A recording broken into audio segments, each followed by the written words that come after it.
Hello and welcome to episode 433 of Retro Encounter, RPG Fans' weekly podcast of many topics. I'm Mike Sollosi, and folks, it's been maybe a couple months since we've done one of our famous RPG fantasy drafts, so we decided to bring that back. But before we tell you more details, let's introduce the players. In addition to me, there is Zach Wilkerson. Hello. And Aleks Franiczek.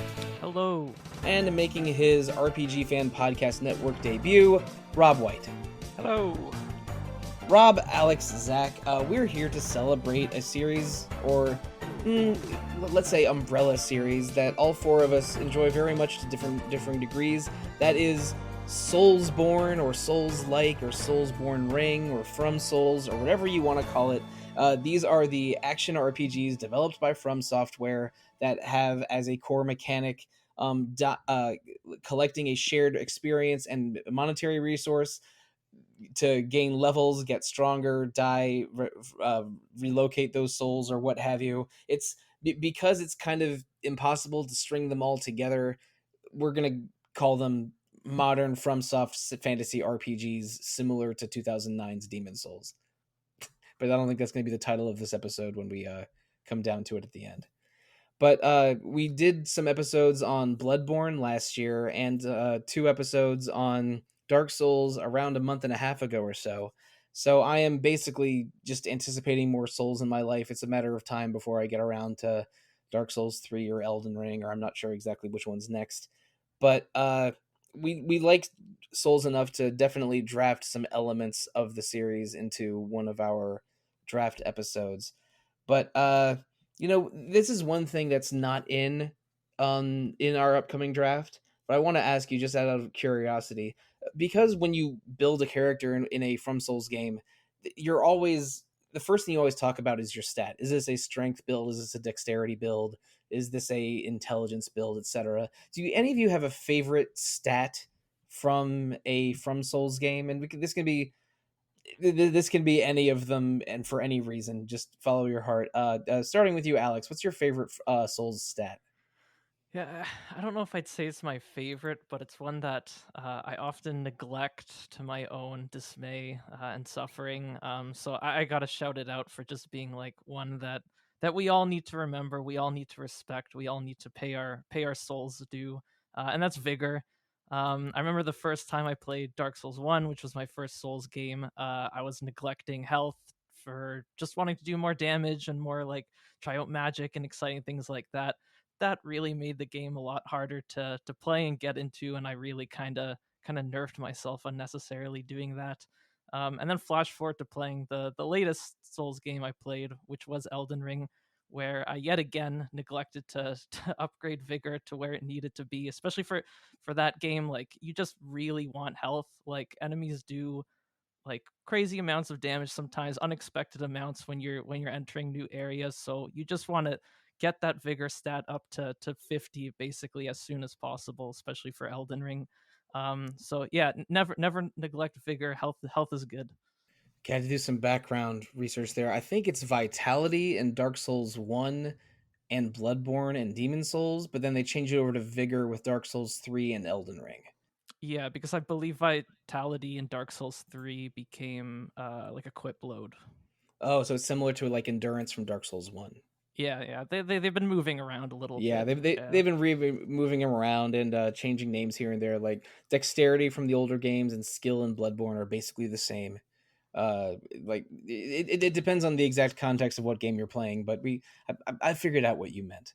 Zach, do you have a favorite Souls stat? Yeah, for me it's strength. I pretty much, I mean, I've played all of them at this point, and in every single one, I pretty much go just like a straight Unga Boga strength build. I like simplicity. I don't really like to use a lot of spells. I just like to hit things and hit them as hard as I can. So I'm a strength build guy. Now, Rob, same question to you. I'm gonna choose endurance. Kind of the similar reason to Alex, really. It's often a stat that I forget about for quite a while.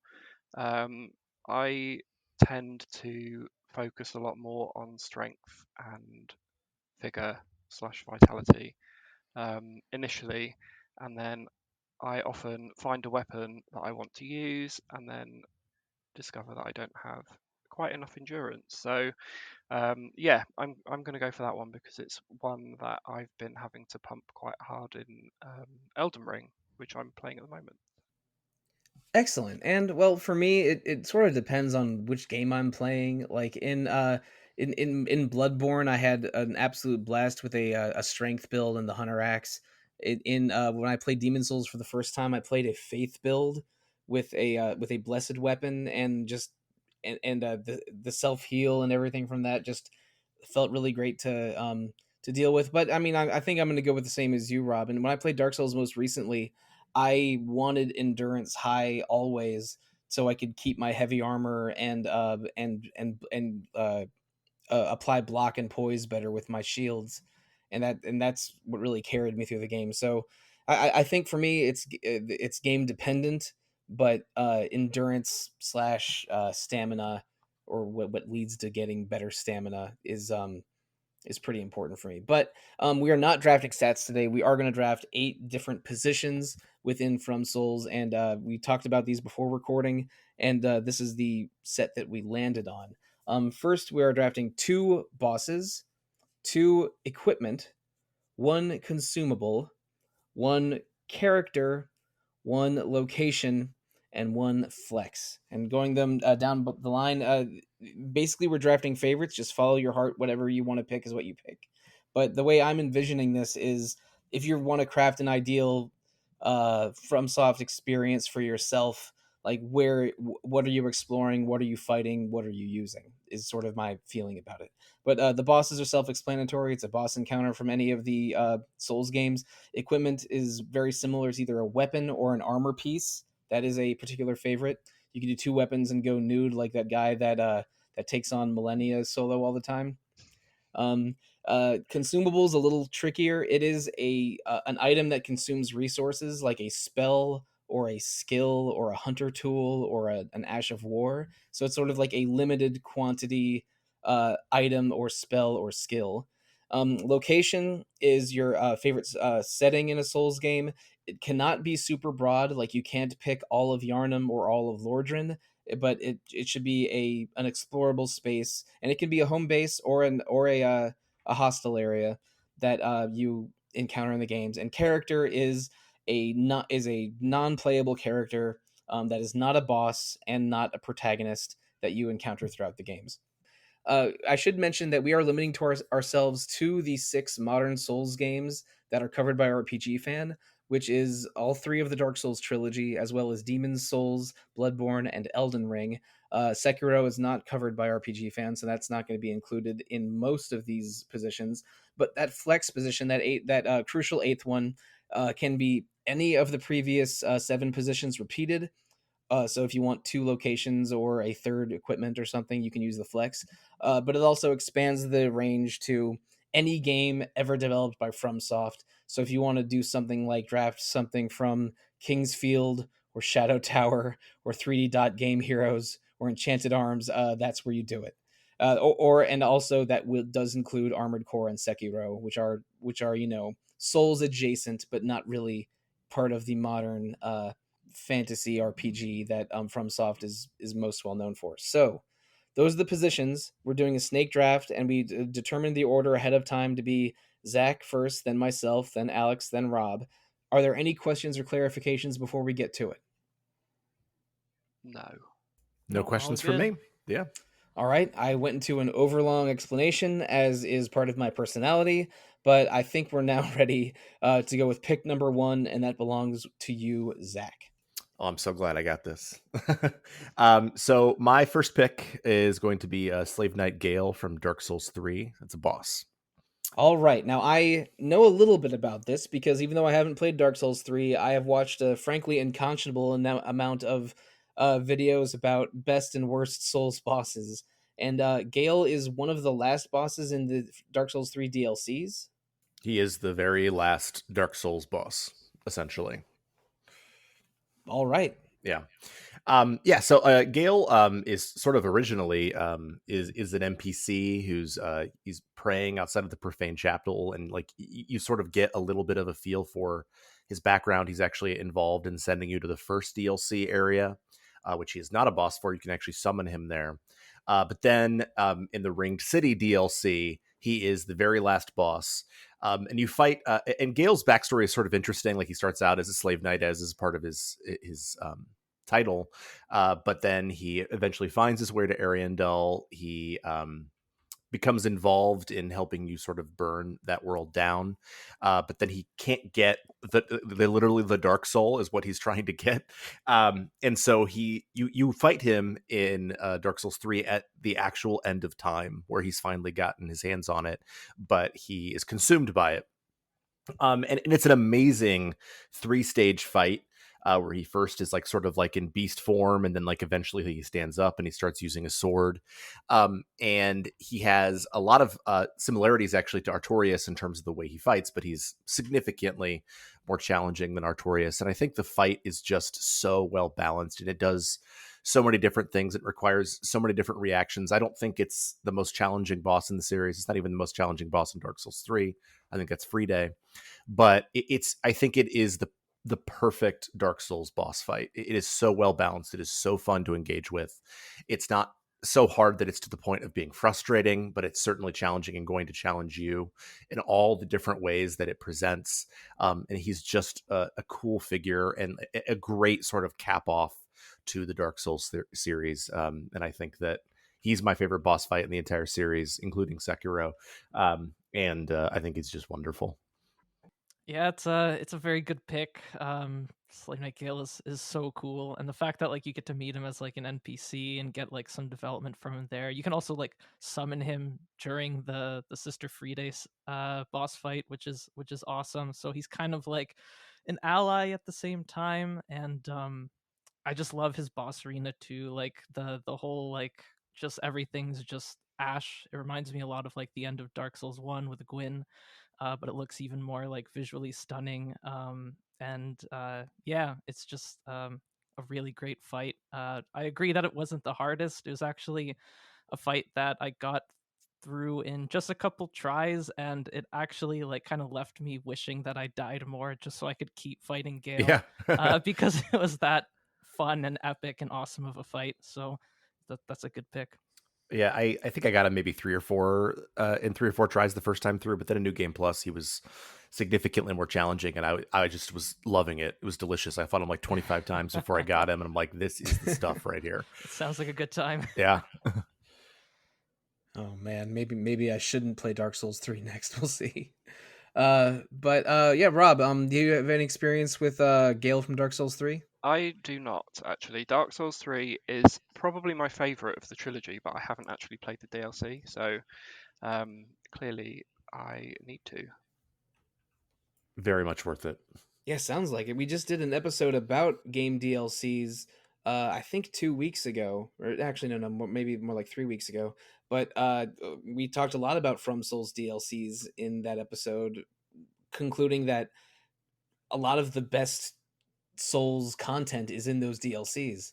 It's my turn to draft, and I'm gonna not pick something that is located in a FromSoft DLC. I'm going with a location, and perhaps predictably, I am going with Anor Londo from yeah. Dark Souls 1. Anor Londo's awesome. It's roughly the midpoint of Dark Souls 1. To me, it felt like the best Castlevania game in 20 years, because they just drop you at the foot of this very stately, beautiful castle that's full of hostile knights and rich history. And as you explore more and encounter some key NPCs, you learn about the drama that was the gods of this world sort of falling from grace and many of them departing. And it's just, when I think about how much fun I had with Dark Souls, it sort of peaked with Anor Londo. Not that the end part of the game is bad necessarily, but I had the best time in Dark Souls 1 when I was fighting Silver Knights, even the ones with bows and arrows. Even though, I mean, there's many lovely locations in Demon Souls and Bloodborne, I gotta go with it. It's a great pick. I mean, I think when I think of level design in Dark Souls 1, I am maybe not as big a fan of some of the things as I know Aleks is. But Anor Londo is like unimpeachable. Like it's just the right level of challenge, except for those stupid Silver Knights flinging arrows at you that knocked me off at least 15 times. Shockingly, I got through them on the first Oh, attempt, yeah, not and me. and one of them stumbled off and fell to his death, without me having to attack. So, yeah. I mean, I Well, think it's The beauty of Souls jank. yeah. I think it's the quintessential Dark Souls level across the series, and it sets the stage for so many of the best levels they make later as well. You can see sort of the elements of Anor Londo in things like the Ring City, or lots of elements of Lothric, even though Anor Londo comes back in Dark Souls 3 as well. So yeah, it's a great pick. Yeah, I mean, it's just such an iconic location too. Like you spend like most of the game, I mean all of the game before then, just in kind of like the undead area, where just like all the humans were kind of relegated towards, and then you get lifted up to this land of the gods. The sun is shining. It looks so like visually impressive. It looks like the gods still have things put together, but of course that turns out to be a bit of a scam. But I also just love like kind of the sense of space in Air Orlando. It like everything in like throughout the levels beforehand like felt like kind of very like claustrophobic and like to scale of your character. And then Anor Londo, you have like these giant just like walkways that like feel way too big for your character. Like it really helps like express that feeling that like you're in a place like where gods dwell. It's like not even meant for you, you tiny little human. So yeah, I think they just like did a really good job with Anor Londo, both like design wise and lore wise, and it's in my top two favorite levels. So I was debating maybe drafting it, but the fact that you didn't just narrows it down for me, makes it easier. So great pick overall. I also really like when Anor Londo appears in Dark Souls 3, but it kind of appears quite unexpectedly. Similar in it still has that kind of change of aesthetic over the areas that you've been to before, but there's a definite change in kind of layout. It's not like a direct copy of what you see in Dark Souls 1, which is quite interesting.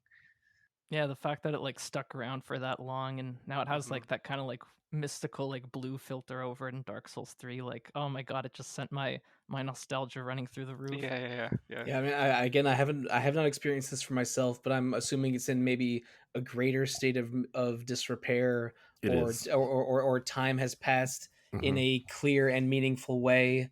Oh man, maybe I'm back to wanting to play Dark Souls 3 again. Okay. I'm gonna be seesawing on my feelings on that game for this entire episode, I can tell.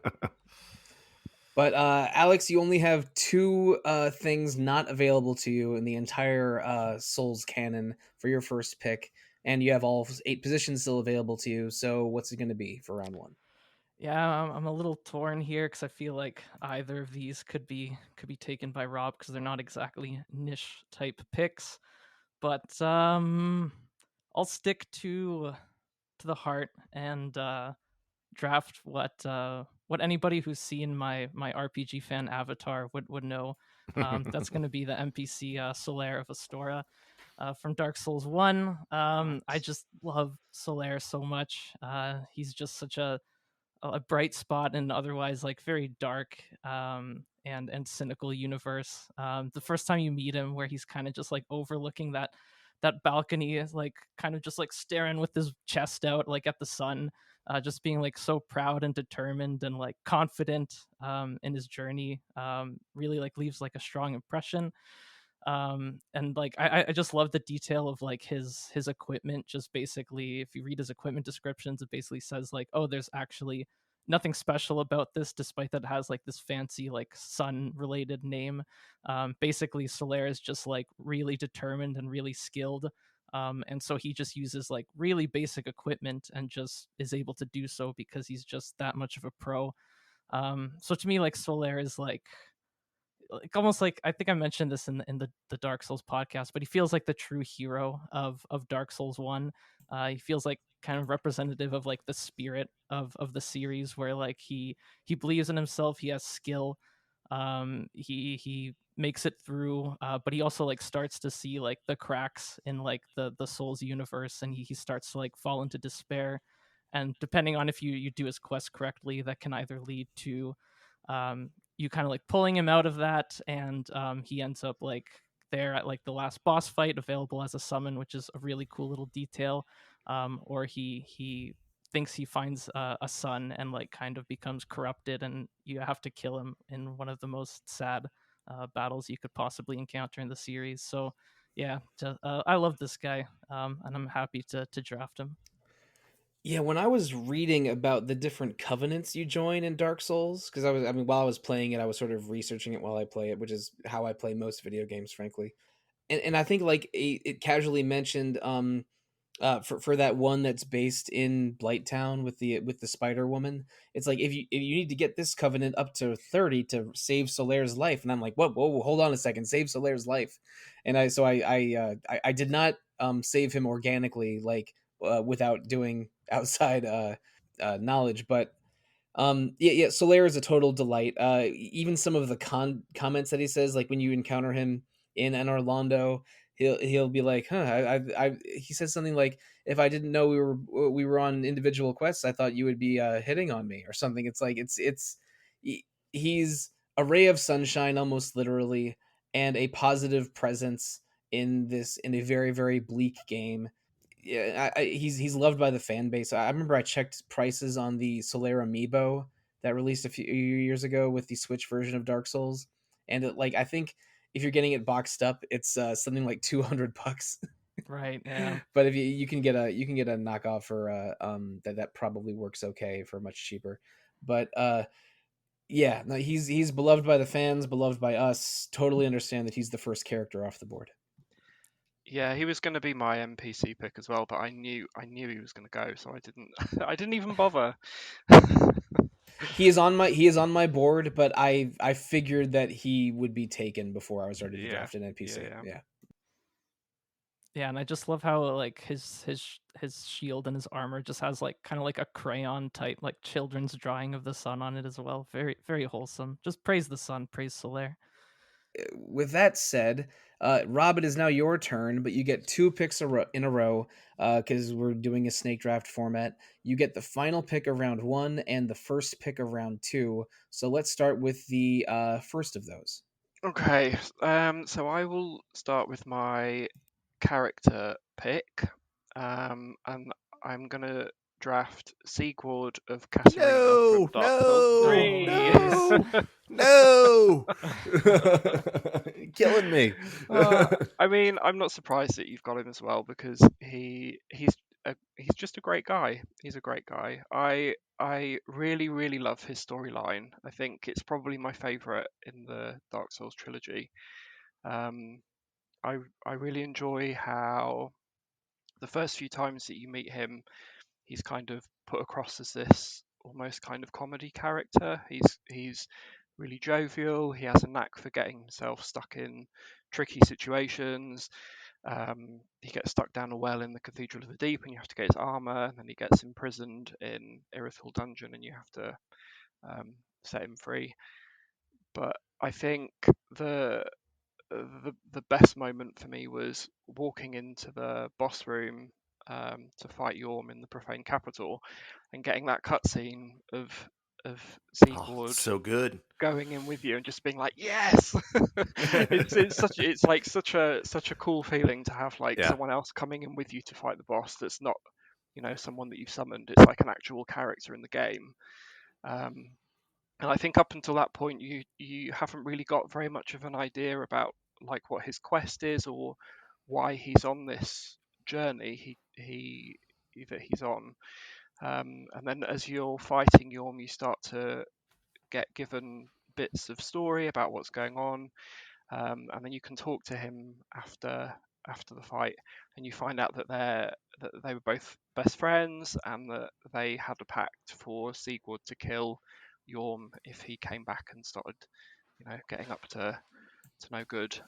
But the the saddest moment for me was when you walk away from Sigurd when he sat down after and he just like falls over and dies.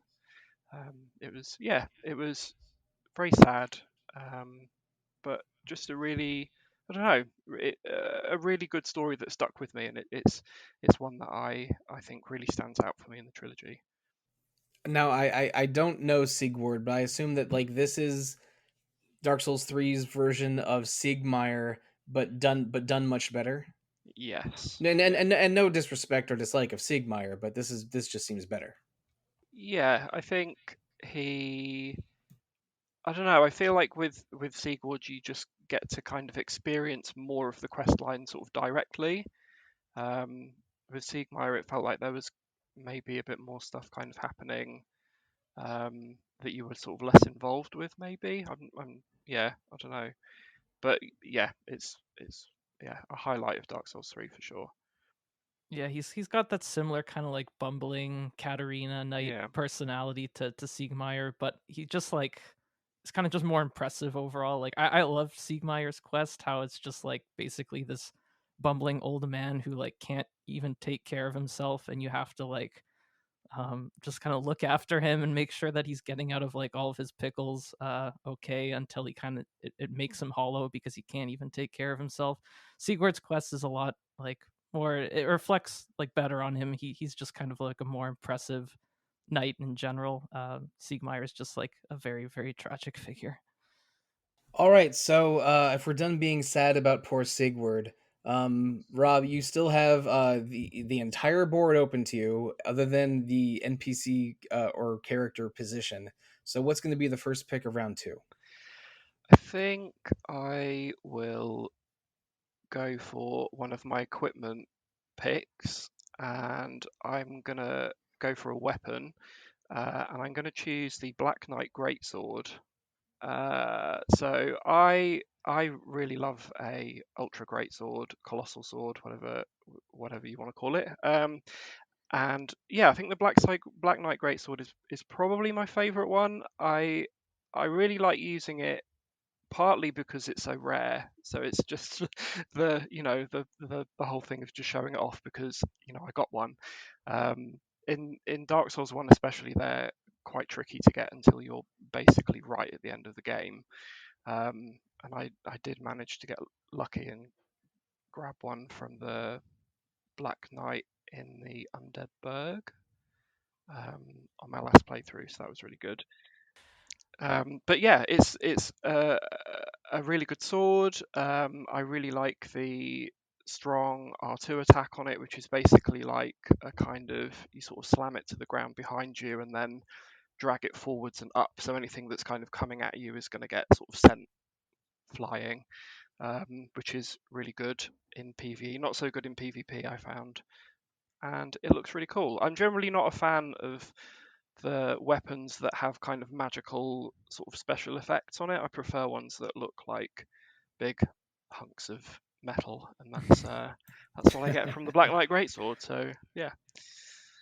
Awesome. I mean, I use claymores and great swords a little bit in Dark Souls 1, but I was sort of set into the my sort of two main weapons by the time I had enough strength to equip the Black Knight great sword.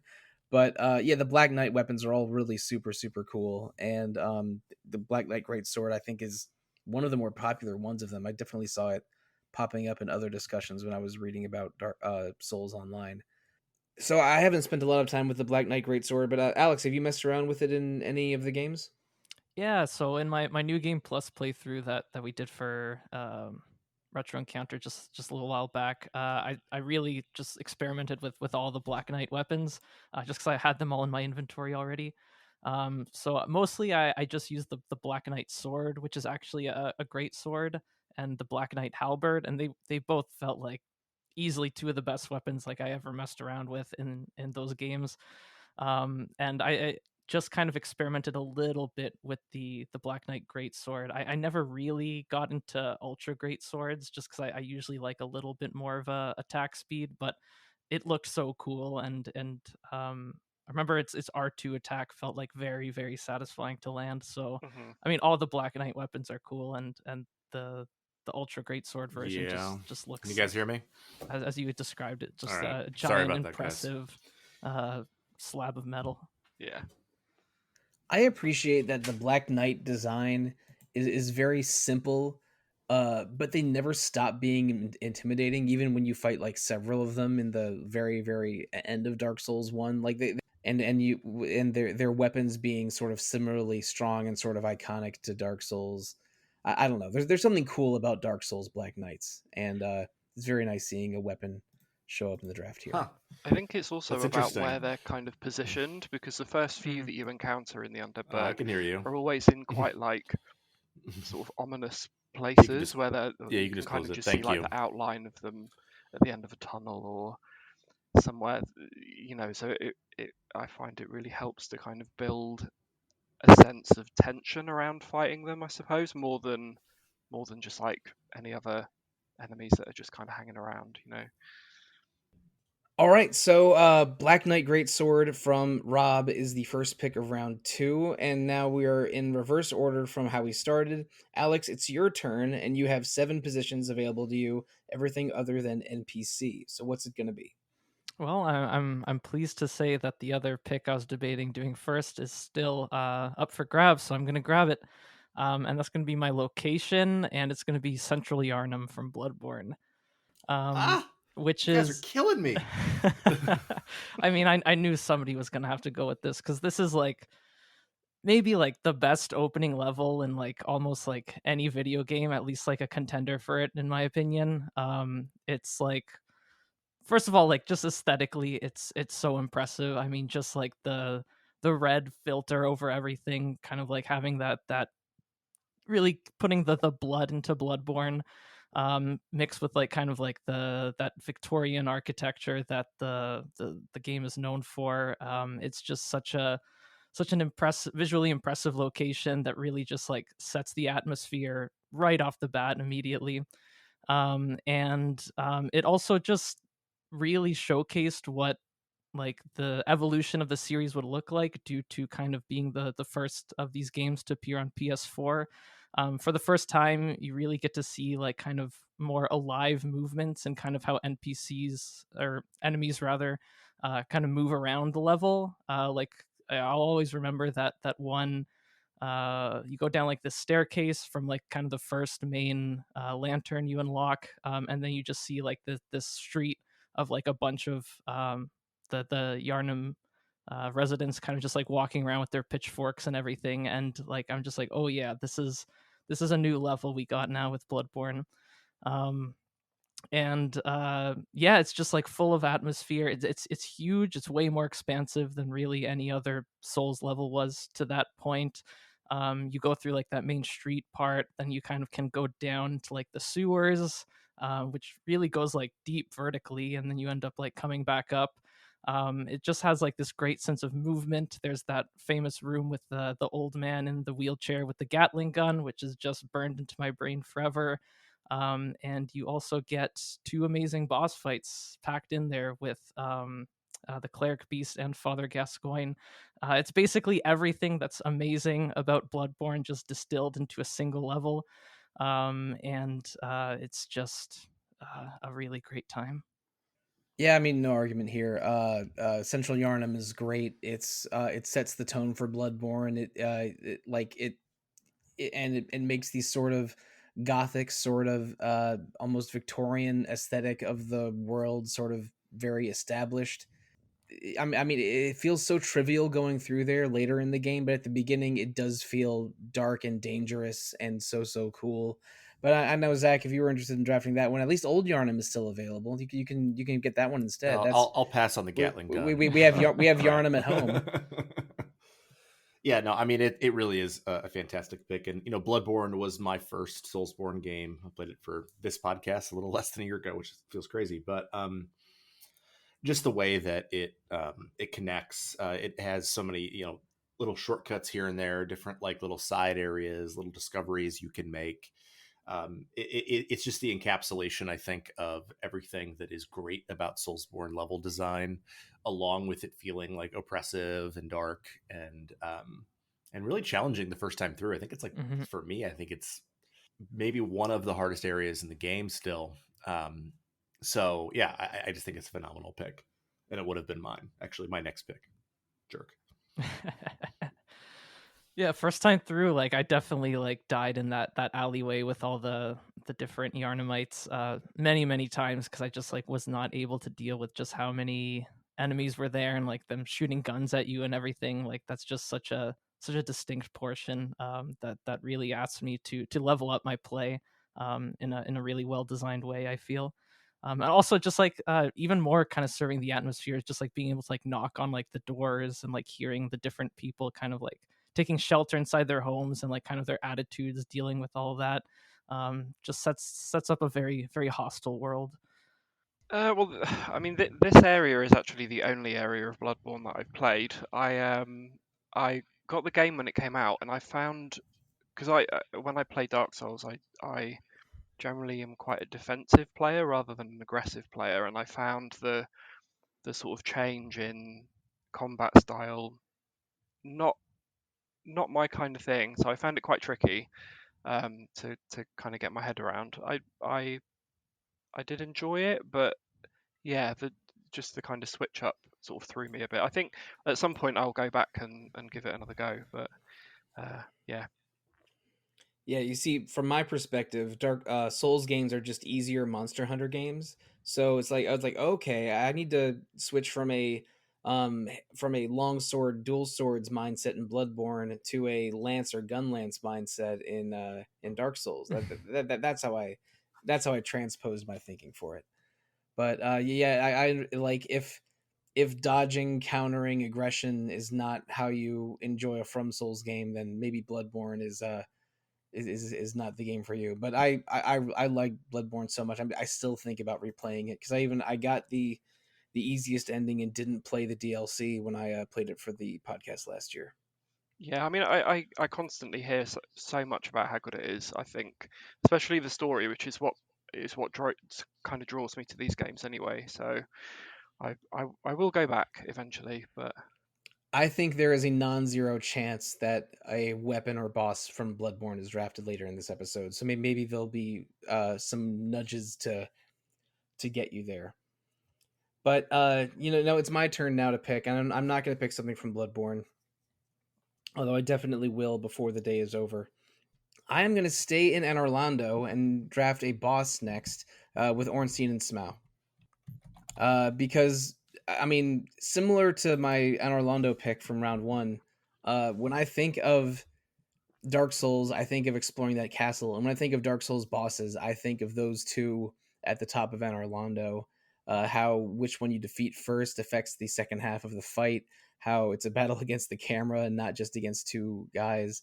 But like how and then using the pillars for cover, dealing with the speed of Ornstein versus the big heavy charges of Smough. It's my favorite boss fight in the game, even though I know that like there is maybe the DLC ones are cooler and faster and more challenging. They feel like almost the signature boss fight of the game. And if I think of my favorite boss fight in any of the three Souls games I've played, it might be them. Although that's a harder question. I think I'm gonna draft another. I mean, I'm gonna draft another boss later this episode that you'll hear a bit about. But I don't know if there was any danger of any of you guys picking these two later, but of everything in my board, I think they were in the most danger. So yeah, I'm just staying in Anor Londo for at least one more round. I mean, it's an excellent pick, and I think that it of all the gank fights, as they are often called, like where it's multiple enemies, I think it's the best balanced, even though it's really challenging. And I feel like when I got it, I just kind of luckily got the lightning guy down. That's Ornstein, right? So yeah, but I think that it's extremely challenging in a game where I feel like the boss fights sometimes aren't as challenging as the reputation indicates, and it really forces you to think about positioning and using those pillars in really important ways. So I think I think it is the quintessential Dark Souls 1 boss fight for sure. Yeah, who do you guys usually kill first? Because I think every time I've played Dark Souls, like it's always killing Smough first. Because I remember trying to kill Ornstein first on my first playthrough, and then just like Big Smough was just I just couldn't deal with it. Do you mean the other way around? Because if you kill Ornstein first, then Smough electrifies. But if you kill Smough first, then Ornstein Sorry, turns into yes, a giant. that is what I meant. Killing Smough first and dealing with Big Ornstein. I actually that is actually how I played it. Again, I've only played this game once, but I just felt like I was really battling the camera first because I'd be focused on one, then one would I mean I guess that's what a gang fight is. Then one would come from off screen. But I felt Smile was an easier target, so I took him out. I tried to kill Ornstein first, and I kept failing. But when I went for Smile first, and then Big Ornstein was still big and challenging, but I was using a great shield build at this point, and I was able to kind of face tank him to victory. but but yeah, like the fact that there are these different approaches and you use the environment and and it's a bit of a equipment check. Like if you really have inferior gear, then maybe it's time to reevaluate. It's yeah, I mean, again, it's my favorite part of the game and my favorite boss in the game, so I decided to get the matching set. I think it's really cool as well that FromSoft obviously know that that boss fight is um, one of the most popular ones because there's so many calls back to both of those characters in 2 and 3 as well, um, which is really nice to see. Yeah, I mean you basically fight almost a clone, I think, of Ornstein in Dark Souls 2. All right, well, I don't think Zach was gonna draft Ornstein and Smough, but I was not, but yeah, it's a good pick. but you've had some characters and locations taken from you. Yeah. So maybe that first pick wasn't quite as fortunate as you were hoping. Yeah, no kidding. But then Alex might have taken Gale away, so it's hard to it's hard to say. But anyway, you have every position available to you other than one of your bosses. So what's it going to be for the end of round 2? So this is one that I don't know, just based on what Rob has said about his play style, I'm afraid he's going to take from me. So I am going to take a consumable, and it's going to be an Ash of War from Elden Ring, and it's Lion's Claw. Ooh, okay. Yeah, that was one of my potential ones, but I've got some backup, so it's all good. Okay, that's fair. Those of you who haven't played Elden Ring, basically every weapon, for the most part, is infused with what's called an Ash of War, and it gives you a special skill. And a lot of the weapons you can sort of change out the Ash of War to match your playstyle. And I don't want to give away what weapons I used Lion's Claw on because I want to keep it close to the vest for now. But it essentially allows you to do like an Artorias like leap, where like you do like a spin attack, where like you jump up and then like the sword kind of spins as you hammer the ground. And when coupled with some weapons that I will leave for later, it turns you into like a poise breaking monster. You're just like causing enemies to stagger, and that allows you to then hit them with the riposte. And like against Millennia, if I didn't have Lion's Claw, I wouldn't have been able to beat her, and it took me a long time to beat her anyway. So it was I just kind of spammed that move throughout Elden Ring. It saved me in a lot of situations.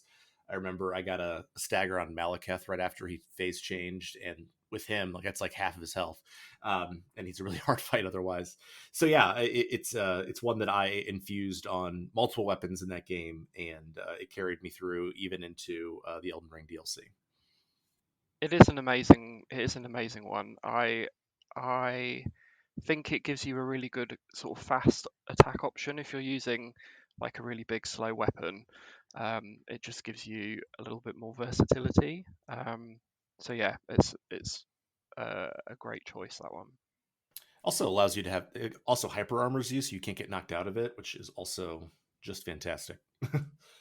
Yeah, I played a Dex and bleed build in Elden Ring, so I never had the pleasure of using Lion's Claw, but it does look like a very good time, and definitely gonna keep an eye on it for a strength playthrough for sure. Mm-hmm. Okay, that's another thing to add to my list of things to maybe try when I eventually get to Elden Ring by 2030. But we're going to stay in 2024 for now. Zach, you have the first pick of round 3 as well. I think I'm going to go my flex, actually. And I'm going to take Sword Saint Ishin from Sekiro. Okay. So I wasn't sure how much danger this was in, but my other picks, I kind of looking at the board, I'm like, I think I'll be okay.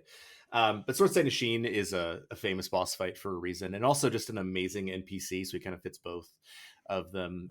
Sort of throughout the game, he's like this older, like legendary swordsman who's like sort of involved with the royal family. And he says sort of maybe the most important line in all of Sekiro, which is hesitation is defeat. Because if you've played Sekiro, you know that you've got to stay in their face constantly. It's not about dodging. Dodging is death in that game. It is about staying in their face, staying on top of them, and waiting for those parry windows and stuff like that. So he says that line, and he's just a cool character throughout. And you actually can fight two different variations of boss fights against him. One is sort of his old man form, and I don't want to kind of give away why that would happen, which is extremely challenging. But then I think the one that most people are familiar with is the final boss fight of Sekiro in his sort of fully powered up form, where he's three different phases. But it is such an incredibly satisfying fight that challenges every single element of skill that you get from Sekiro. He could pull out a gun. A lot of people call him Glock Saint for that reason. And he's such a challenging but fun fight. I actually just did it because I had like a student who was playing it. And I was like, oh man, I gotta go back and play a little Sekiro.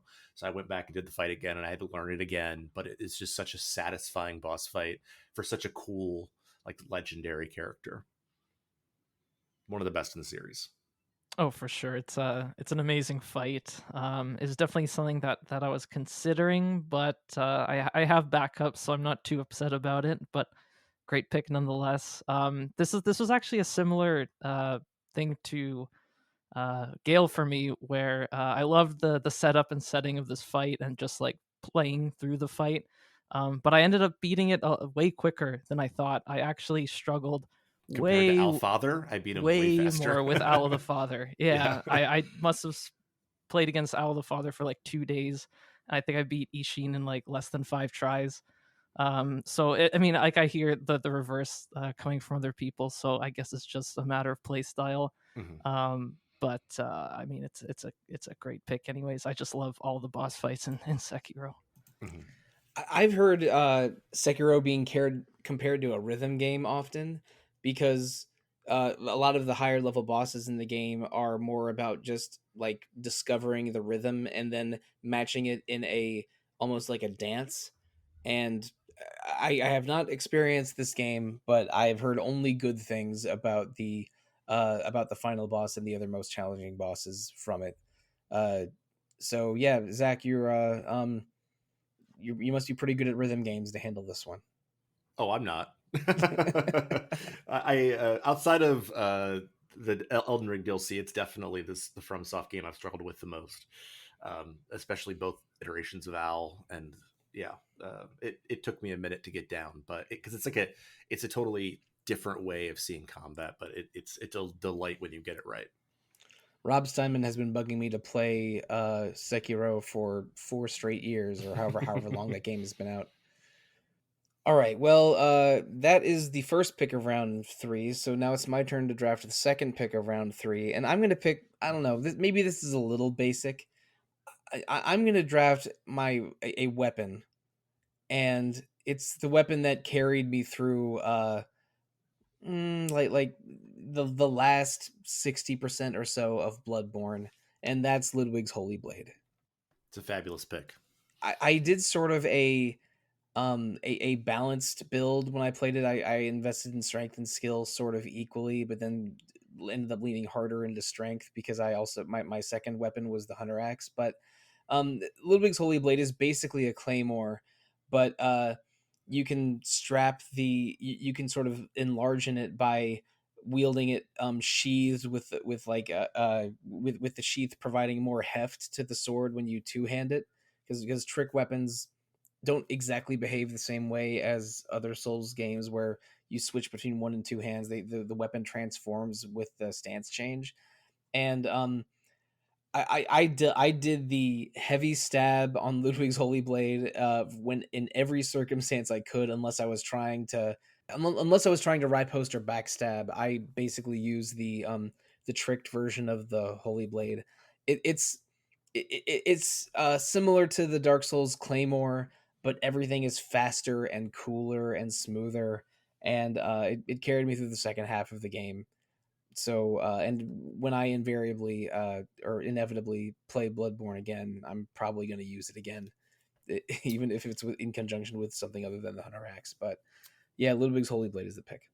Oh, it's an excellent one, and it was on my list. I probably playthroughs 2 through 7 of Bloodborne. I played with Ludwig's Holy Blade, and it's just so versatile. You can be fast with the untricked, and when you're tricked, it's essentially like a guts greatsword. So and as some of my picks later might indicate, I like both of those weapon types a lot, and it's just so powerful. And it's so satisfying to land sort of a charged R2 with it. So yeah, it's my favorite weapon in Bloodborne. It's a great pick. Yeah, I've only done like half a strength playthrough in Bloodborne, so I never got the pleasure of using Ludwig's Holy Blade, but it looks like a good time. And I heard it's just a really good weapon. Like it really helps you get through the game. So I mean, function and style is always a good combination. As someone who hasn't actually played enough of Bloodborne, that weapon is probably the one that I've heard talked about the most. So, yeah, it's got to be good. Yeah, that overhand swing is so useful on some bosses, especially some DLC bosses, Sollosi. So I think it'll do you right if you could continue with it.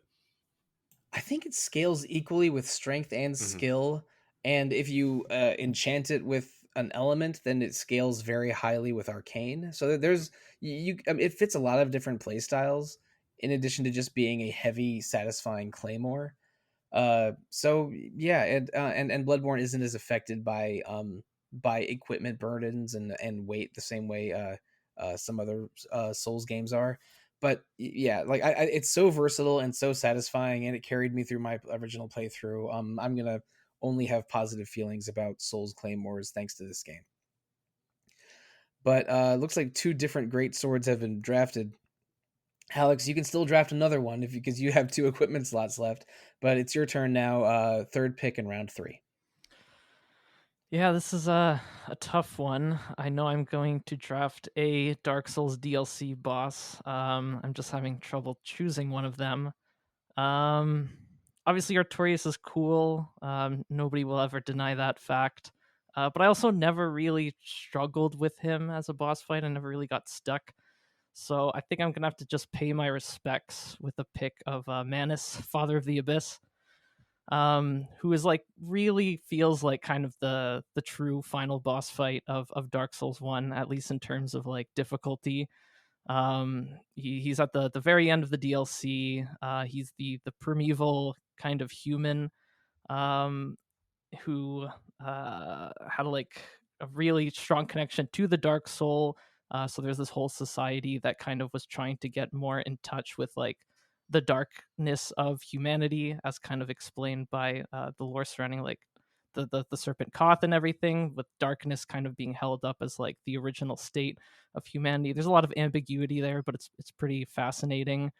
But the boss fight itself is just like it's so challenging. I struggled so much with it on my New Game Plus run of the game just like 2 months ago. But overall, I had a great time fighting him. He has like really cool like dark magic he casts, which if you discover this like really well hidden pendant in Ulasil, the level beforehand, you can actually like use to like deflect it. So I thought that was a really cool kind of like hidden mechanic that I wasn't even aware about on previous playthroughs. And he also just has that really impressive wombo combo he gets you in, which on New Game Plus, unless I was like full health, was basically an instant kill. I think he's really interesting, both from like a lore perspective, the battle arena, just like being deep in the abyss, and just like the overall fighting him, just a really made quite an impression on me. So yeah, that's my pick. I think Manus is a phenomenal pick, and I think that the thing that's interesting about Manus is that it feels like a proto Dark Souls 3 Elden Ring boss in terms of its speed, and just like the variety of moveset. I think that basically, like, if you fought him with the speed you have in Dark Souls 3, he wouldn't be all that much of a challenge. But because he's so fast and so big, and has all these combos that sort of have variations, I think it makes it a true test once you get there. At least it was for me. And I like how they've taken some of those design philosophies and ideas and sort of, made the game sort of fit a boss more like Manus, because Manus is such a good fight. I beat Manus on my second attempt because my first attempt I got him to around half, and then he used that like Gatling gun of magic orbs on me, and I died in one combo. But now that I knew to expect that, I switched to the Great Shield that drops near Seif in that same area that has like something like 80% magic reduction, and then I tanked through him that way. But it's an intimidating, exciting, dynamic fight that is on another level from everything else in Dark Souls. I mean, I struggled more with Ornstein and Smough, and I think of them as sort of a more iconic boss than him. But everything in that DLC, Artorias, Calamite, Manus, really good, great boss fights. That was a fun weekend playing through that DLC straight through. Yeah, on my New Game Plus run against Manus was the first time I pulled out a Great Shield, because I'm just like, man, this is like really that challenging. Like I I didn't know Dark Souls could still be this challenging after playing through all the other games. But it was great. Like I had an amazing time feeling like that challenged again. All right, so now we're at the end of a round, beginning of a round once again. Rob, you have the last pick of round 3 and the first pick of round 4. So what's it going to be for the first of those? Okay, I'm gonna go for a boss, I think, for my first one, and I'm gonna go for a bit of a nostalgia pick.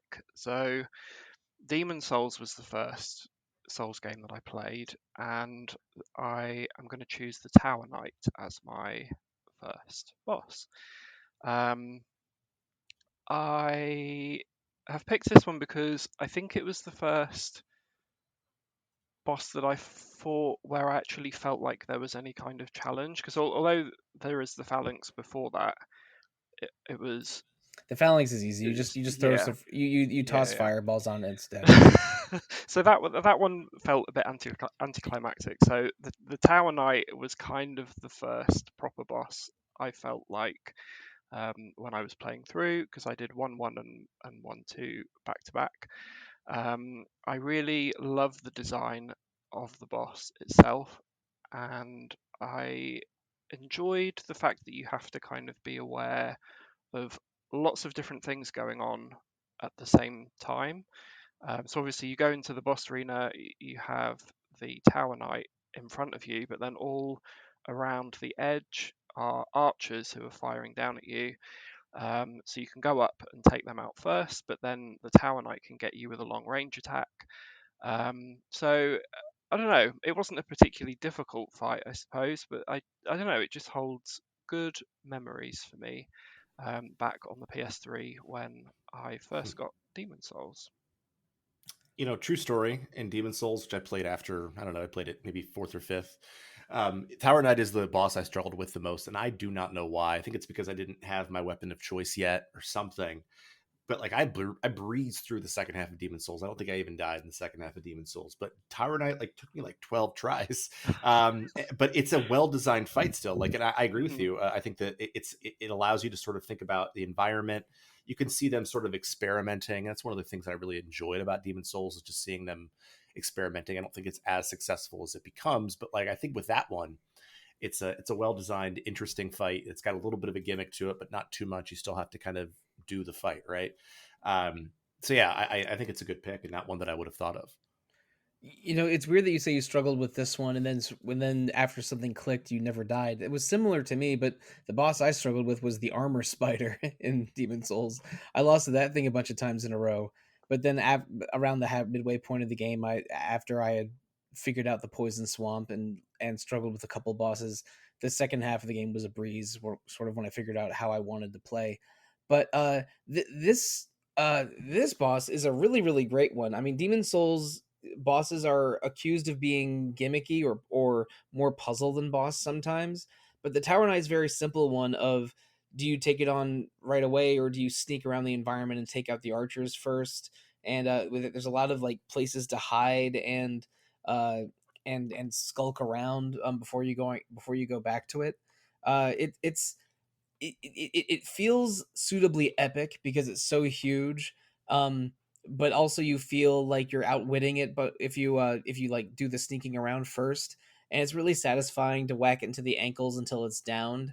It's a one of the sort of signature boss fights of Demon Souls, I think, and I understand having the positive memories around it, Rob. It was also the first one I played, but that first time was only about 2 years ago. Playing the remake on PS5. So yeah, great pick. I think it's even better on PS5 actually. When I went back to do that fight on the remake, I thought it was even more epic than it was on the PS3 version. Um, yeah, it's a good one. The PS5 is a very faithful creation that looks a lot better than the original version. I think that's maybe some of the music choices are better in the original Demon Souls, but in general, I strongly recommend the remake to anyone that is more interested in having multiplayer available and not going back to your PS3. But you don't have to stick with Demon Souls for your next pick if you don't want to, Rob. We are into the first pick of round 4, and you have basically every category available other than the character. So let's go. Let's continue. Okay, I think I'm going to go with my location for this one, and my choice maybe is a bit of an unusual one, but I'm gonna pick Blighttown. Nice. There is no chance of me taking that from you. I love it. I love it. I know Alex approves. So I think, I mean, I guess this pick is kind of coming from a similar place to my Tower Knight, my Tower Knight one, in that I had such a hideous time trying to get through Blighttown the first time. It's full of all kinds of annoying, awful enemies, layout, everything about it is horrible. And I remember being anxious to even like start going through that area because I'd heard so much about how hideous it was. Um, but the feeling that I had when I got to the bottom, even just like getting to the swamp, which is still hideous in itself, but just getting down to the bottom of all of the like wooden ladders and dodgy platforms and everything, just felt so amazing. Like the feeling of having done it is so good, and I think Blighttown is probably the area that gave me that probably the most out of any of the areas that I've been through in the games. But aside from that, I also just love it as an environment anyway. It has such an oppressive, claustrophobic, um, grimy. It's just not a pleasant experience at all. It gives me quite a kind of visceral reaction to it. So yeah, I would say it's my favorite, not for necessarily good reasons, but it really stands out. And yeah, my first experience of going through there was something. Yeah.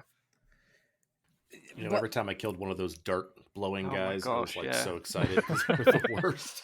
I felt the biggest sense of relief after I made it through a ways and then died and came back and realized that the dart blowing guys don't respawn. Yes. That was a Yeah, yeah, great yeah. feeling. And there's that area where you go, I think, to get the Firekeeper soul, where there's like 8 of them or something. Yeah. Oh, yeah, Oh, I know tough. exactly where that is. Fortunately, that one is right by a bonfire, so Yeah. that's not as bad as backtracking all of it. But yeah, Blight Town. I mean, it's a shanty town over a poison swamp, and you get this tremendous feeling of tension when you're descending down these like rickety wooden stairs that you feel like you can that it might collapse under you at any moment, and sometimes those do collapse under you. And it's very easy to be knocked off of them by the sort of ogre-sized giant guys, or the more goblin-sized aggressive ones. Um, I forget what they're called in Dark Souls, but in Valley of Defilement and Demon Souls, they're called depraved, and it's the worst feeling getting knocked off of a bridge by a depraved and falling to your death. But Blighttown feels like a more contiguous, more smartly designed version of the Valley of Defilement, and again, it's so dark and scary, and you have to be on your toes at all times. And I said this before, but I think it gives you maybe the best feeling of tension in the whole game, matched or giving you a similar feeling when you go to the Giant's Tomb in the catacombs. But Blighttown's just better than that place. I don't like the Giant's Tomb. Um, but I mean, I'm not. I was never going to pick this, especially since I picked my location in the first round. But I won't say I enjoy Blighttown, but I do respect Blighttown. Yeah, I think that's a great way to put it. It's not something you enjoy, but it's such a core part of the Dark Souls experience. Like, there's a reason it has like the reputation it does. Also, just like first, like when you first like kind of step through like the gate from the depths into Blighttown, like the filter on your screen turns like this like disgusting like greenish yellow.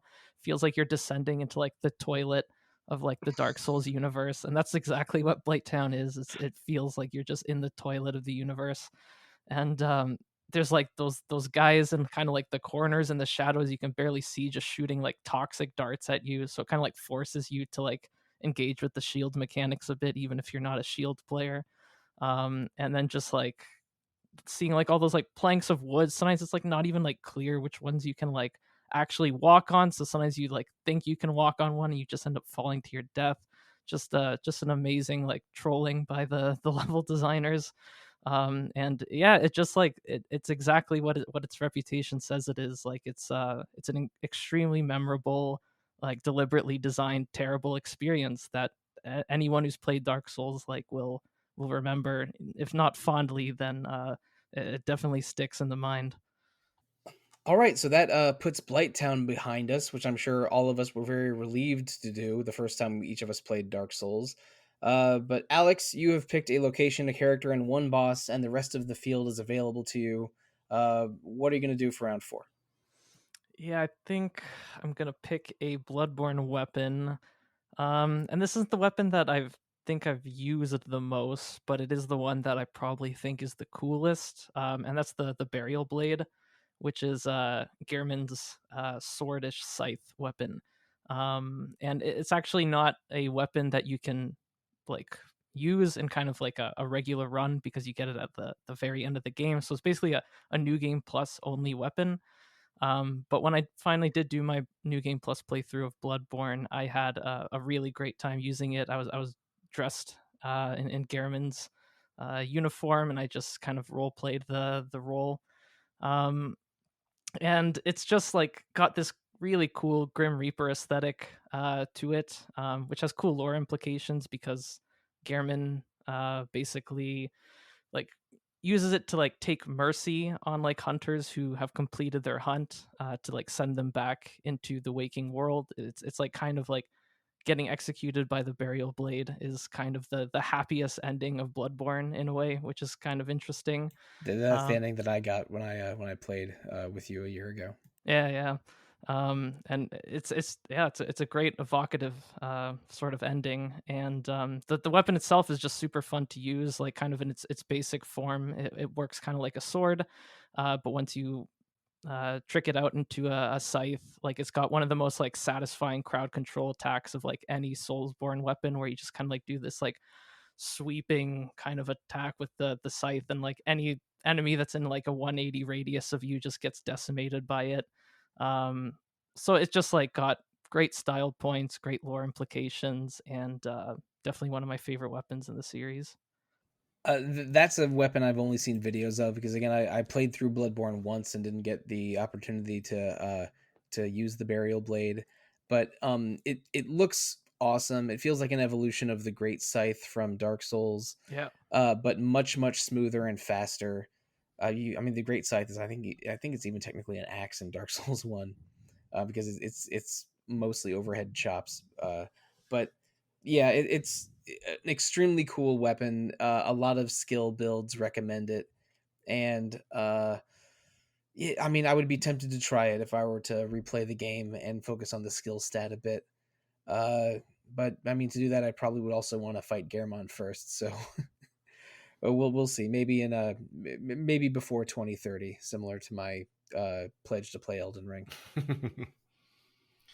Yeah, it's one of those weapons that I've played through Bloodborne so many times now, but it's one that I've never tested out. But it's always been like, that's one that I should do on my next playthrough. I haven't yet, but it's one that I want to play around with, especially as like someone who likes to play Reaper and Final Fantasy 14. It feels like a weapon I should try, but I just haven't yet. Okay, so it's my turn again. I am really at a loss as what to do. It's reached the point where I think that most of my remaining board is not in danger of being taken. I'll go with a second weapon. Maybe I accidentally mentioned this earlier in the episode, but the weapon that carried me through Demon Souls, that I liked it so much that none of the halberds in Dark Souls felt as good as this, which was why I settled into using like Great Scythe and Baldur's Straight Sword and Claymore in that game. I'm gonna go with the Mirdan Hammer from Demon Souls. It's basically a halberd with a sort of a hammer and spike head instead of an axe head and spike.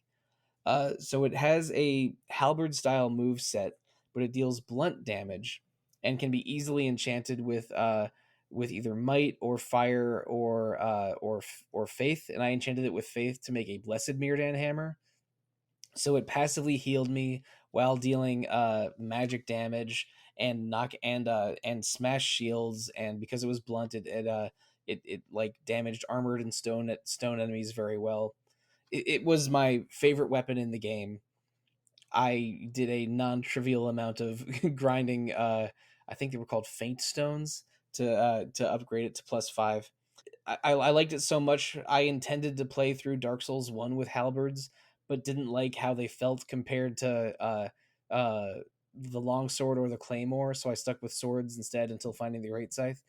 But yeah, maybe there was no danger of being picked, but I decided I'm going with my favorite weapon from Demon Souls. Yeah, there was no danger on my part, but as I was playing through Elden Ring the last time, I almost picked up a hammer that I got in the DLC that I was thinking about using, and I think that hammers are definitely like my jam. So like I want to try it out, but I haven't. I might pick a weapon from Demon Souls soon here, so I won't give anything else away. Huh, okay. That sounds like a certain Moonlight Sword, but I'm not. I could be wrong. We'll see. Rob, I know you've played Demon Souls. You ever messed around with the Mirdan hammer? I haven't, but I do enjoy weapons that have an unconventional damage type. One of my favorite weapons in Dark Souls 3 was the Executioner's Greatsword, which does strike damage instead of slash damage. I think it's the only greatsword that does that type of damage. It might be the only sword out of all of the different types of sword that does strike damage. Um, and yeah, I found that pretty cool to use. It works a lot better against like armored stuff. So yeah, I can definitely see the appeal of that hammer for sure. It absolutely carried me through the second half of the game once I found it, and maybe that informs all of my picks. It's like this is the one that I had the best experience with when I was playing through the game for the first time. But anyway, and maybe that'll inform the rest of my board. But Zach, it's your turn now. You have picked a consumable, a flex, and one boss. So you still have location, character, 2 equipment, and 1 more boss to pick. And you get 2 in a row as the end of round 4 and beginning of round 5. So I think at this point my board is relatively safe. So I'm going to go with my heart. I'm going to pick my second boss. I've got just like a lot of bosses on here. And I'm going to take Lady Maria from Bloodborne. Nice. Definitely a contender for me. Yeah, and Lady Maria, it's like actually similar to my other 2 boss picks. Like it's not. There are certainly more challenging boss fights in the series and in Bloodborne, but it's just so thematically excellent. Like, especially when you find out, I don't want to spoil anything, but you find out sort of what her involvement with the hunters and with the fishing village, and you have sort of gone through this area where everybody's asking for Lady Maria, and then you fight her, and I think it's sort of like a better version of the Garamond fight. Like the setting isn't as cool as the Garamond fight, but the fight itself is just incredibly satisfying. It allows you a lot of like solid parry windows. She has like 3 sort of distinct phases where she's attacking you in different ways with like blood weapons and things like that. And she's just she's a really healthy challenge that is super fun to engage with. And I really like the hunter fights in general in Bloodborne, except for the Bloody Crow of Canehurst is like the worst.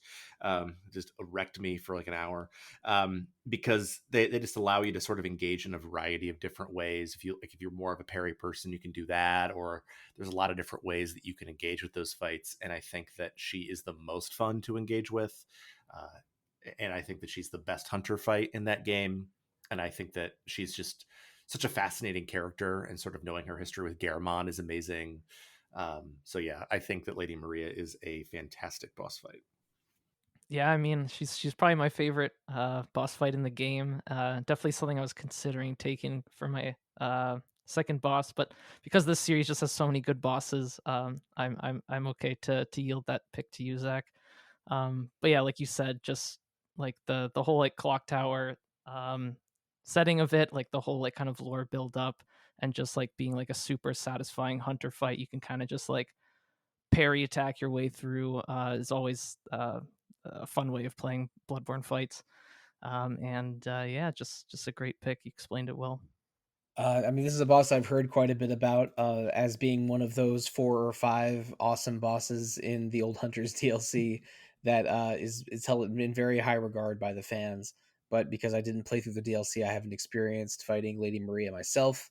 But she seems super cool. Does she use a Rakuyo blade, I think so. Yeah.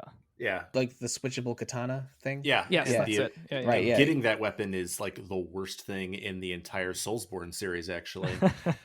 Those 2 sharks in the well. That's right. Yeah, you have to fight through 2 of the like hardest non-bosses in the entire series. Yeah. To get that. But yeah, like I've heard a lot of mention of her. I haven't seen a video specifically, I think. But yeah, when I eventually replay Bloodborne, that's like doing the Old Hunters is high on my list. Okay, but that's only your first pick out of 2 in a row, Zach. So what's it gonna be in the beginning of round 5? This is a tough one, but I have to go with like the weapon that has carried me through so many Soulsborne games. I think I've used it in 5 of them, and that's the Claymore. Love the Claymore.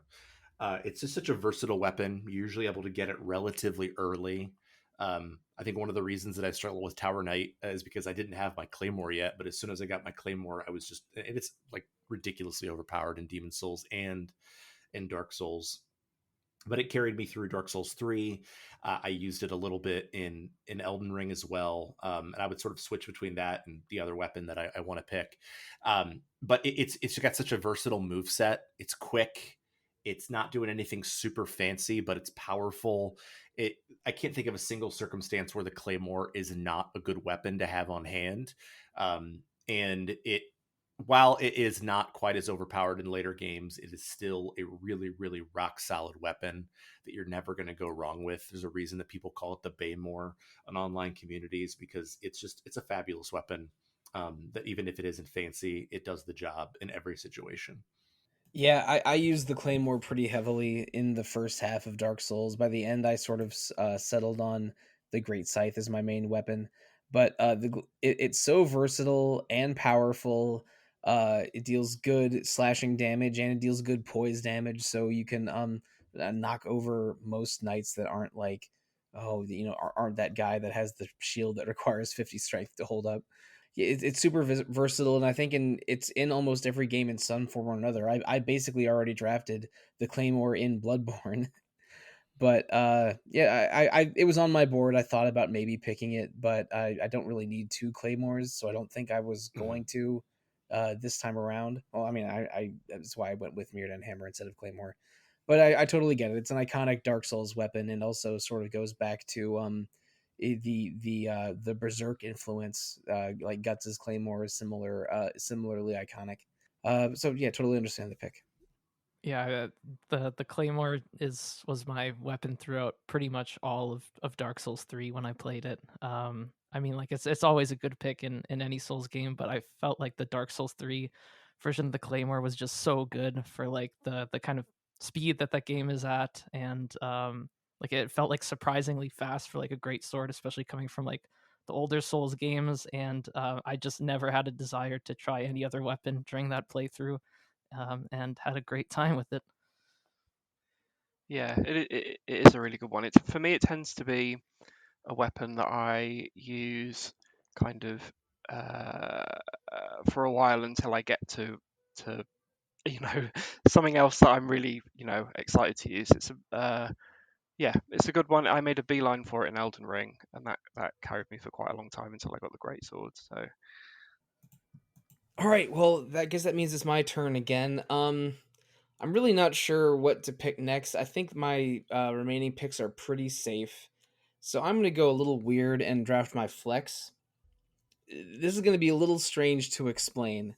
I don't know if you guys have played 3D Dot Game Heroes for the PlayStation 3, Yeah, I did. which was developed by Silicon Studio but published by FromSoftware.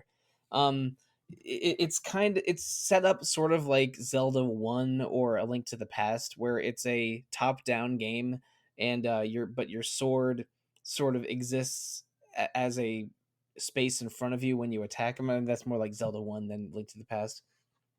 But every sword has stats like length and width and pierce, whether they can, just go through walls easily. There's one sword in the game that's sort of like the end game ultimate weapon. It just makes me laugh every time I remember messing around with it. And it's just called the Giga Sword, and it starts out with a one of every relevant weapon stat in the game. But if you spend enough resources and build it up, every slash of the Giga Sword, it will take up around 2/3 of the screen in size. It will pierce through walls and shields and everything. It deals massive damage. It's almost like you go into like the code of an action game and program it so that the main character's sword, when they swing it, is 100 times the regular size. I think it's sort of emblematic of how this game is simultaneously embracing this very old style of gameplay while embracing ways of breaking it and messing around with it. I had a lot of fun with it when I played it before I joined RPG Fan. I think probably in the early 2010s, but the Giga Sword just being this incredibly breakable, or I should say incredibly game breaking weapon that is sort of a very fun ultimate reward for doing most of what you can in the game is very fun to me, and also just the comedy of wielding a sword that is 20 times your size is but when you sheath it, it doesn't appear anywhere. Just screams old video games in a very fun way, subversive way to me. This game's good. I would love for it to get re-released somewhere besides the PS3. I think that's the only way to play it, at least in North America. Yeah, I know no one else was going to pick it, but it was either this or Michael Wilson from Metal Wolf Chaos, and I haven't actually played that game, so I had to go with the Giga Sword. Yeah, I mean, like it's definitely an unexpected pick, but I think a great one. I have played 3D Dot Game Heroes, and I distinctly remember like the comedy and effectiveness of this sword. So if anybody hasn't seen the Giga Sword in action, I recommend looking it up, because it really is. I don't think you Yeah. can like fully grasp what is going on screen unless you see it, and it's pretty awesome. Yeah, I just watched a video of it, and I gotta play this game. It looks amazing. It looks so fun and ridiculous. It's great, and like 5 minutes in, they're telling Dragon Quest and Zelda jokes, very very pointedly. That it's a fun, silly game that has a surprisingly like medium high challenge when you get to some of the hairier dungeons in the second half. But the silliness that you can do with items and swords in that game is like it's always satisfying as you get better swords that like take up significant portions of the screen, but then the Giga Sword at the end with every slash just taking up the whole screen is just the best. I have not played it, but I'm fully here for silly, very strong weapons. So yeah, I think a re-release sounds good. I mean, Silicon Studio is definitely still around. I'm sure they hold the rights to it, but I don't know what kind of machinations would need to happen for that game to get re-released. It might be stuck on the PS3 forever, like we thought Demon Souls was for a while. But Aleks, I mean, you can still draft something from 3D Dot Game Heroes if you want, but because your flex is still available. But you also have one boss, one equipment, and one consumable slot to deal with. What is your pick in round 5 going to be? Yes, I think I'm gonna do my second boss, and it's funny because my boss picks have just something that's just shifted in the middle of this episode, and I've gone a different direction. It was originally going to be Artorias and Lady Maria, but ended up going with Manus. And for my second pick, I'm gonna go a Dark Souls 3 boss, a secret boss, not a DLC boss, but a secret boss called the Nameless King. And I just love the lore implications of this boss fight. A lot of my favorite things about Dark Souls 3 are how it ties back into Dark Souls 1's lore. And this is that at its absolute finest, I think. If you know about Dark Souls 1 lore, you know that Gwyn had 3 children, and his oldest son and next successor actually ended up betraying the gods and ended up siding with the dragons in the war. And it's wasn't really clear at all what ended up happening to this old eldest son in Dark Souls. A lot of people thought it might be Solaire, but that's not exactly the case because it's heavily implied that this Nameless King boss fight is Gwyn's eldest son, who you can, as I said, discover like kind of secretly in Dark Souls 3. And the fight kind of begins with this really impressive kind of very Gwyn looking knight coming in on a dragon. So immediately, It is like, the coolest entrance in the series. it's phenomenal. It's so good. That's right, and Gwyn's son was supposed to take over Anor Londo, but he sided with the dragons instead of with the gods in the war, and then was exiled. So this is that son. Exactly. So you see him come in on this dragon, this clearly Gwyn looking figure. And he's in 2 phases. First, you have to fight him on the dragon. And then once you take the first health bar out, you fight him just kind of one-on-one in a duel. And his move set is very reminiscent of Gwyn in some ways. He still like knows how to wield lightning. And it was such a hard boss fight the first time I did it. It really is a tough one. I think I was probably under leveled when I was trying to tackle it, but I just thought it was so cool that I did not relent. I must have fought him like 30 times or something. But it was just one of my personal like most memorable experiences with a boss in any of these games. So yeah, once I kind of reminded myself of that, I'm like, okay, I got to make this one of my boss picks. It's a great choice. I mean, and I think that he sort of is the beginning and like I think the best version of delays, where like he'll kind of like adjust his rhythm. Whereas in Elden Ring, they'll have like 20 hit long combos where like half of them are delayed and have weird timings. It feels more fair, I think, with Nameless King. And the lore implications are amazing. The arena is like epically cool. And it's just a really good fight. It feels like the quality of what you normally get in the DLC in a lot of the other games, but it's in the base game, and he's excellent. It's a great pick. I remember when Dark Souls 3 came out, the difficulty of this boss was talked about so much. And I remember watching so many videos on YouTube of people having really hard times trying to fight it. It made me laugh. But yeah, it's very well known that this is a really tough boss. All right, I guess that's one more notch in favor of Dark Souls 3 being the next one that I play. But anyway, Rob, it is your turn to close out round 5, and then also immediately afterwards give us the first pick of round 6. Okay, so I haven't drafted anything from Elden Ring yet, so I think that's what I'm going to do now. Don't do it. Don't do it. Don't do it. Don't do it. So I am enjoying playing a kind of paladin-esque build in Elden Ring at the moment. So I'm going to choose Golden Vow as my Ash of War. That was my second pick for consumable. Great choice. Yeah, it's a good one. I really enjoy helping other people with boss fights. Not just boss fights, but just co-oping with other people in Elden Ring. And Golden Vow is really good for that. Basically, it gives you and anyone that's close to you a buff to their damage and damage resistance for I think 60 seconds. I can't remember. But yeah, I have that put onto my Sacred Greatsword at the moment, and it's pretty great. So yeah, I wanted to get something from Elden Ring in, and that's going to be my pick for that one. Yeah, I'm not much of a spellcaster. In fact, outside of Elden Ring, I've never used magic. I don't even know how to use it in other games. But that and Flame grant me strength. Like I threw those two buffs on hundreds and hundreds of times before Millennia, and then all the fights in the DLC. And yeah, it lasts longer, like at 60 seconds. So it's really good. You can put it on again mid-fight a lot of the time when there's a phase change. And it's such a help as you're learning the fights, but also sort of closing out and getting those last few hits in. And it's just it's a good spell in every situation. I can't imagine a build that wouldn't like Golden Vow. So it's so versatile as well. It's a great pick.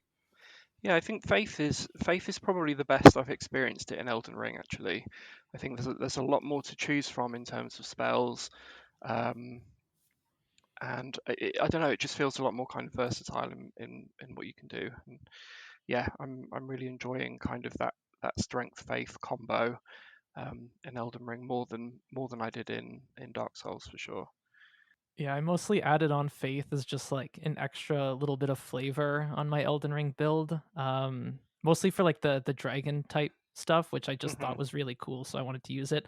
But having access to Golden Vow as like a little bonus of that was actually really nice. It's a really solid spell. Can't go wrong with it.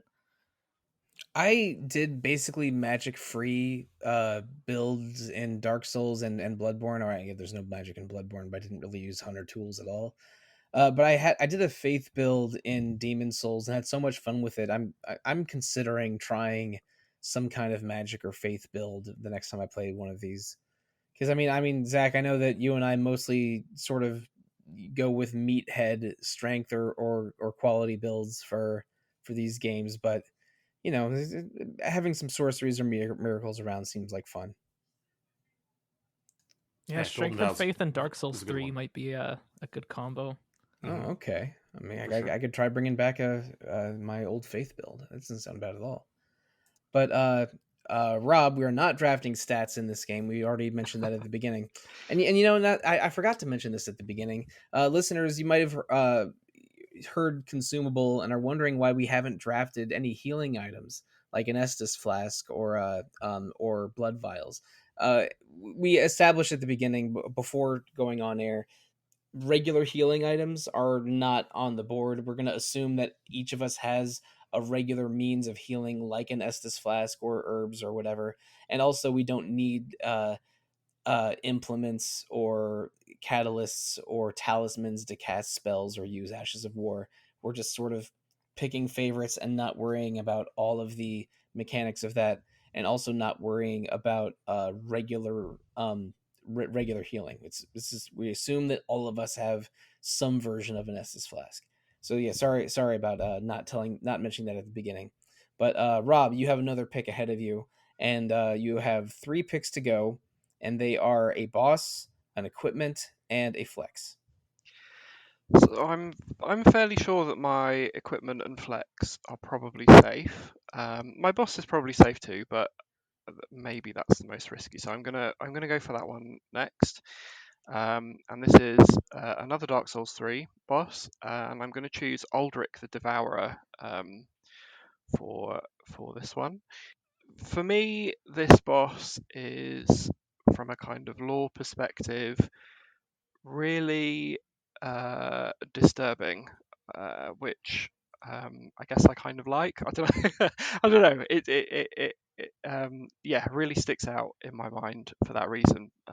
Basically, Aldrich is a big kind of sludgy, like blob monster, I suppose, who was originally a human who was a cannibal, had an insatiable appetite for eating humans, and was eventually imprisoned in the Cathedral of the Deep, where he became too.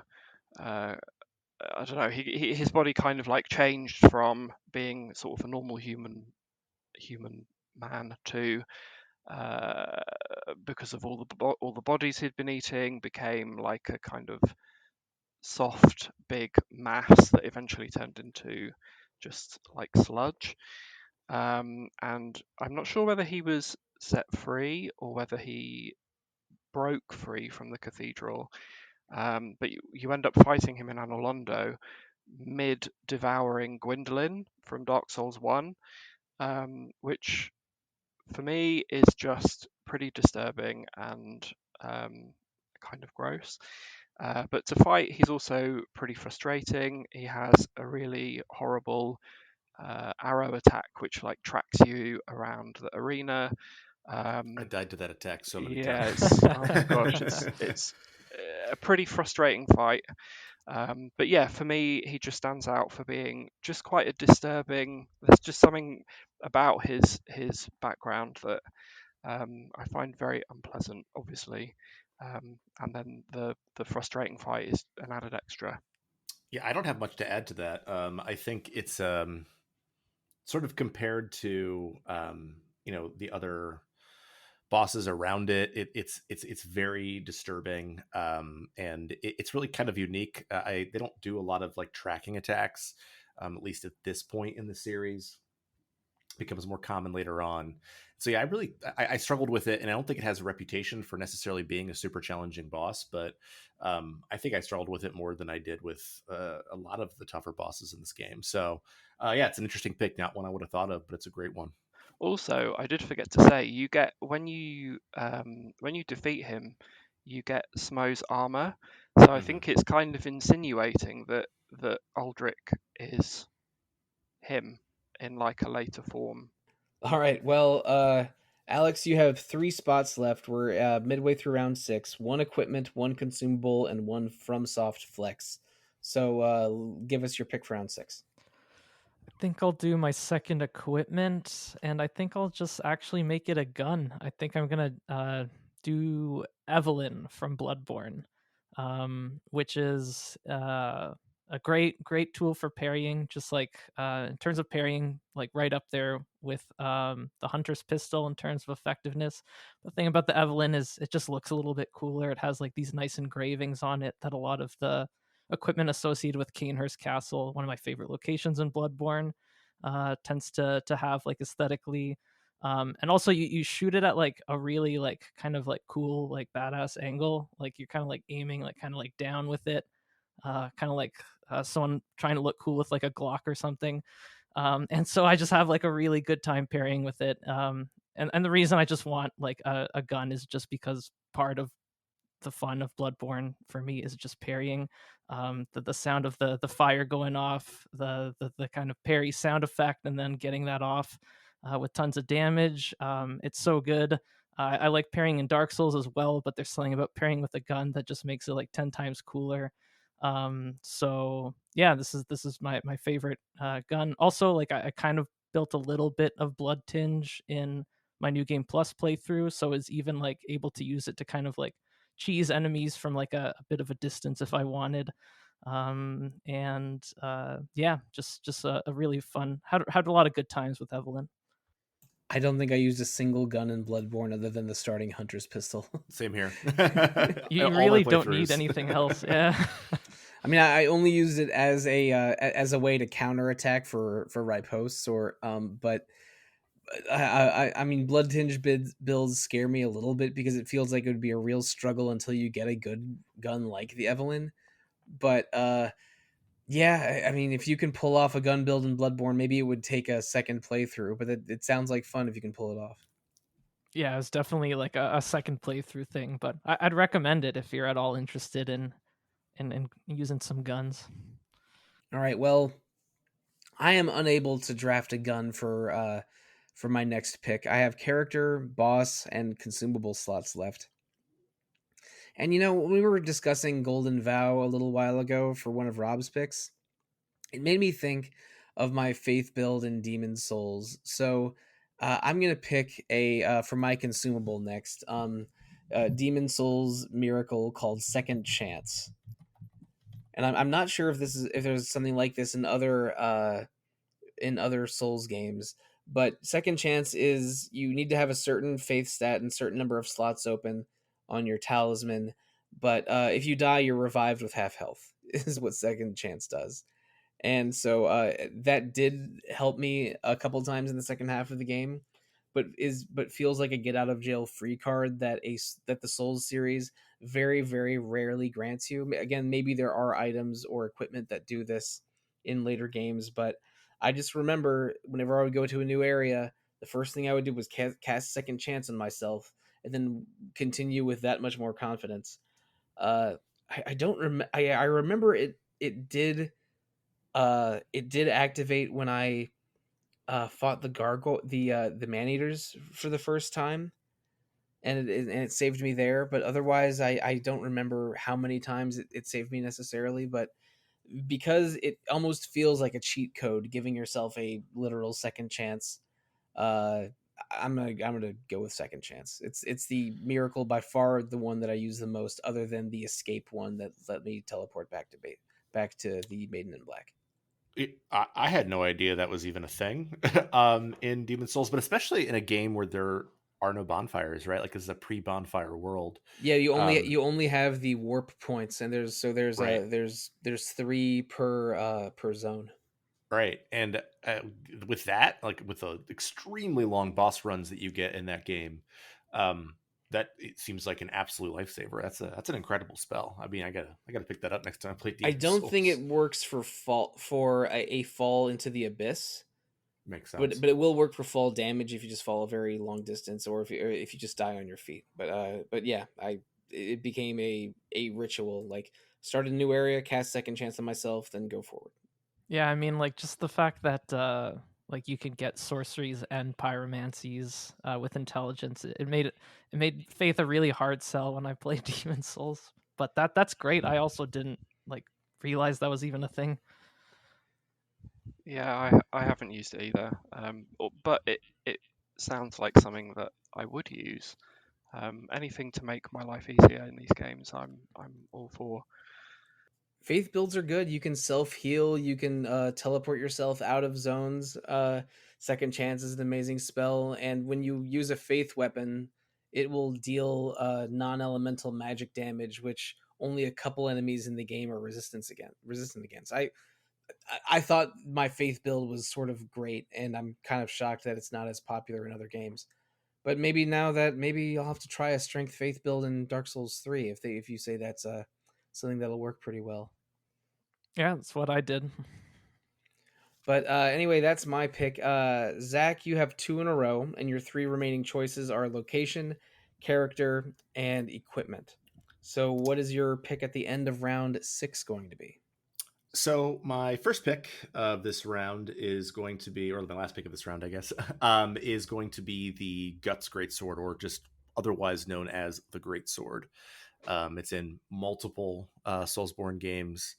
I used it in my New Game Plus run of Dark Souls 3 recently. It is my go-to weapon of choice in Elden Ring, especially paired with that Lion's Claw, Ash of War. Extremely powerful. Just two-hand it and just go ham on enemies, and it's got some surprisingly quick attacks. Like if you are crouching, you can do like a quick poke. Very useful, especially in Shadow of the Erd Tree, where enemies have unbelievably long combos that are quick and fast and have very very narrow windows to get attacks in.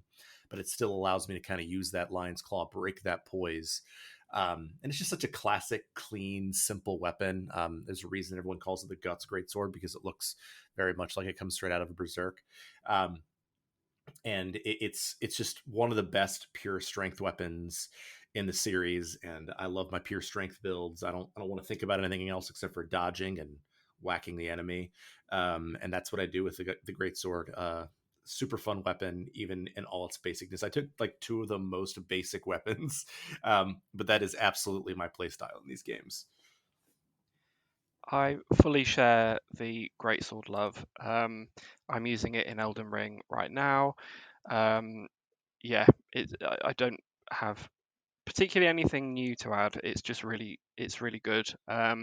Interesting fact that I learned about that weapon is that each iteration of it in each game, it looks slightly different, and apparently it's because it's designed after a different era of Guts' greatsword in Berserk. Um, so yeah, I did not know that. It always looked kind of the same to me, so that's cool. I did not know I that. think in Dark Souls 1 it's slightly more realistic in terms of its size, definitely more so than in Elden Ring where it's absolutely huge. Yeah. Yeah, I think it just changes maybe the size of it. I don't know, but yeah, interesting Okay. for That's fans cool. of Berserk for sure. I'm so puzzled by the categorization of different great swords as the series goes on, because Yeah. I think the great sword is technically not a great sword in Dark It's an Souls ultra 3. great It's an sword. ultra great Yeah. sword, and now there's curved great swords and light great swords in Elden Ring at least. It's I'm not like, when you say great sword, I have to figure out what kind of great sword you mean, but yeah, again, the great sword isn't a great sword, but you drafted the great sword, which is an ultra great sword. Correct. And then in Elden Ring they're called colossal swords. Oh, Oh So yeah, okay, that's and true.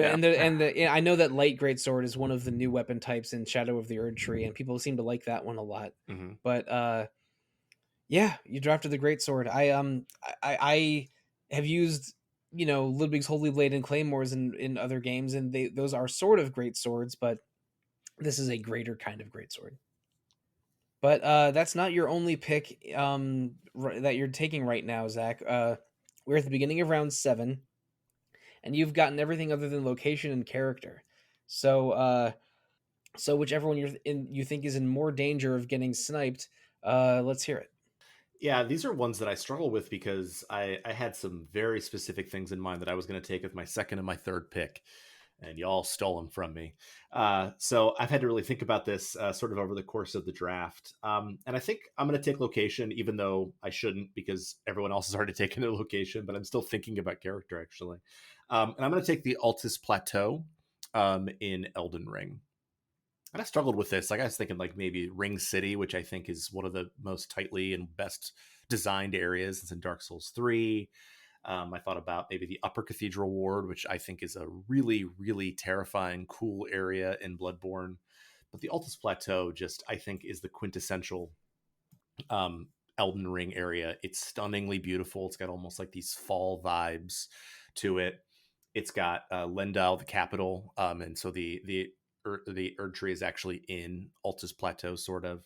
And it's just got so many secrets tucked away. It connects to so many different zones, and it's just so beautiful. I think that Elden Ring gets a lot. I think a lot of people like Limgrave is like the first opening area. It's great. It's really dense, but Altus Plateau has some great boss fights. You come back to it. It actually changes at a certain point based on some actions that you take later in the game. And I just think it's the most fun to explore. I think some of the later areas, like the Consecrated Snowfield, I don't think are super fun to explore. And the Shadow of the Erdtree areas are so densely packed and so vertical. But Altus Plateau for me, in a game that I think kind of burned me out by the end, but like I enjoyed exploring that area the most in a game that is largely about exploration. Yeah, I have played through the all of Elden Ring, so I've experienced the Altus Plateau. It is awesome. I wouldn't have thought to like it was a cool idea to like do one of kind of the main like Elden Ring like regions instead of kind of one of the more contained like legacy dungeons. But I think out of all of those, you picked the right one. Like they always say, like for like movie cinematography, that if you want something to look beautiful, to shoot it in the golden hour when like sunset is there and like Yeah. everything just looks yellow. Well, the Altus Plateau is a little bit cheap because it's constantly in the golden hour. It constantly looks amazing. And like you said, like it's jam packed with like different like content to do and like little kind of self-contained areas that have their own like implications. So yeah, great pick. I'm kind of maybe cheating with Altus Plateau. I said I mentioned Lendal, but I think that's enough of its own area that it's kind of unfair to call it part of that. But even just Altus Plateau on its own and sort of its varied villages and just the sheer beauty of it. Every time I go back to it, I'm like, oh yeah, this game looks great. All right, well, let's continue with round 7. It's my pick again, and I'm a little bit uncertain about here, but I'm going to go with another Bloodborne pick, and for character, go with Eileen the Crow. That was what I was thinking I was going to pick. I should have done it. Yeah, I don't know why you didn't do that, Zach. Eileen's clearly the Bloodborne NPC to pick. I mean, she's awesome. She sort of, I think, exemplifies the stylishness of the hunters in this game. Like they're all going through for different reasons and with different motivations, but she's an assassin. Is she trying to break free of the crows, or is she trying to take down the crow of Canehurst, or maybe both? But she's trying to take down like sort of rogue hunters, right? Yeah, the Bloody Crow is one of them, and it's involved in another fight as well, if I remember right. Yeah, you fight Henrik first, and then the Bloody Crow of Canehurst, and but basically she sort of exemplifies the I think, or an assassin of hunters, I should say. But and you have friendly interactions with her a couple times in the game, and then you and afterwards, if you are able to take down the crow, you can join her sort of I forget what they're called in Bloodborne, but they're the equivalent of Dark Souls covenants, and I think she uses the Blades of Mercy weapons, Yep.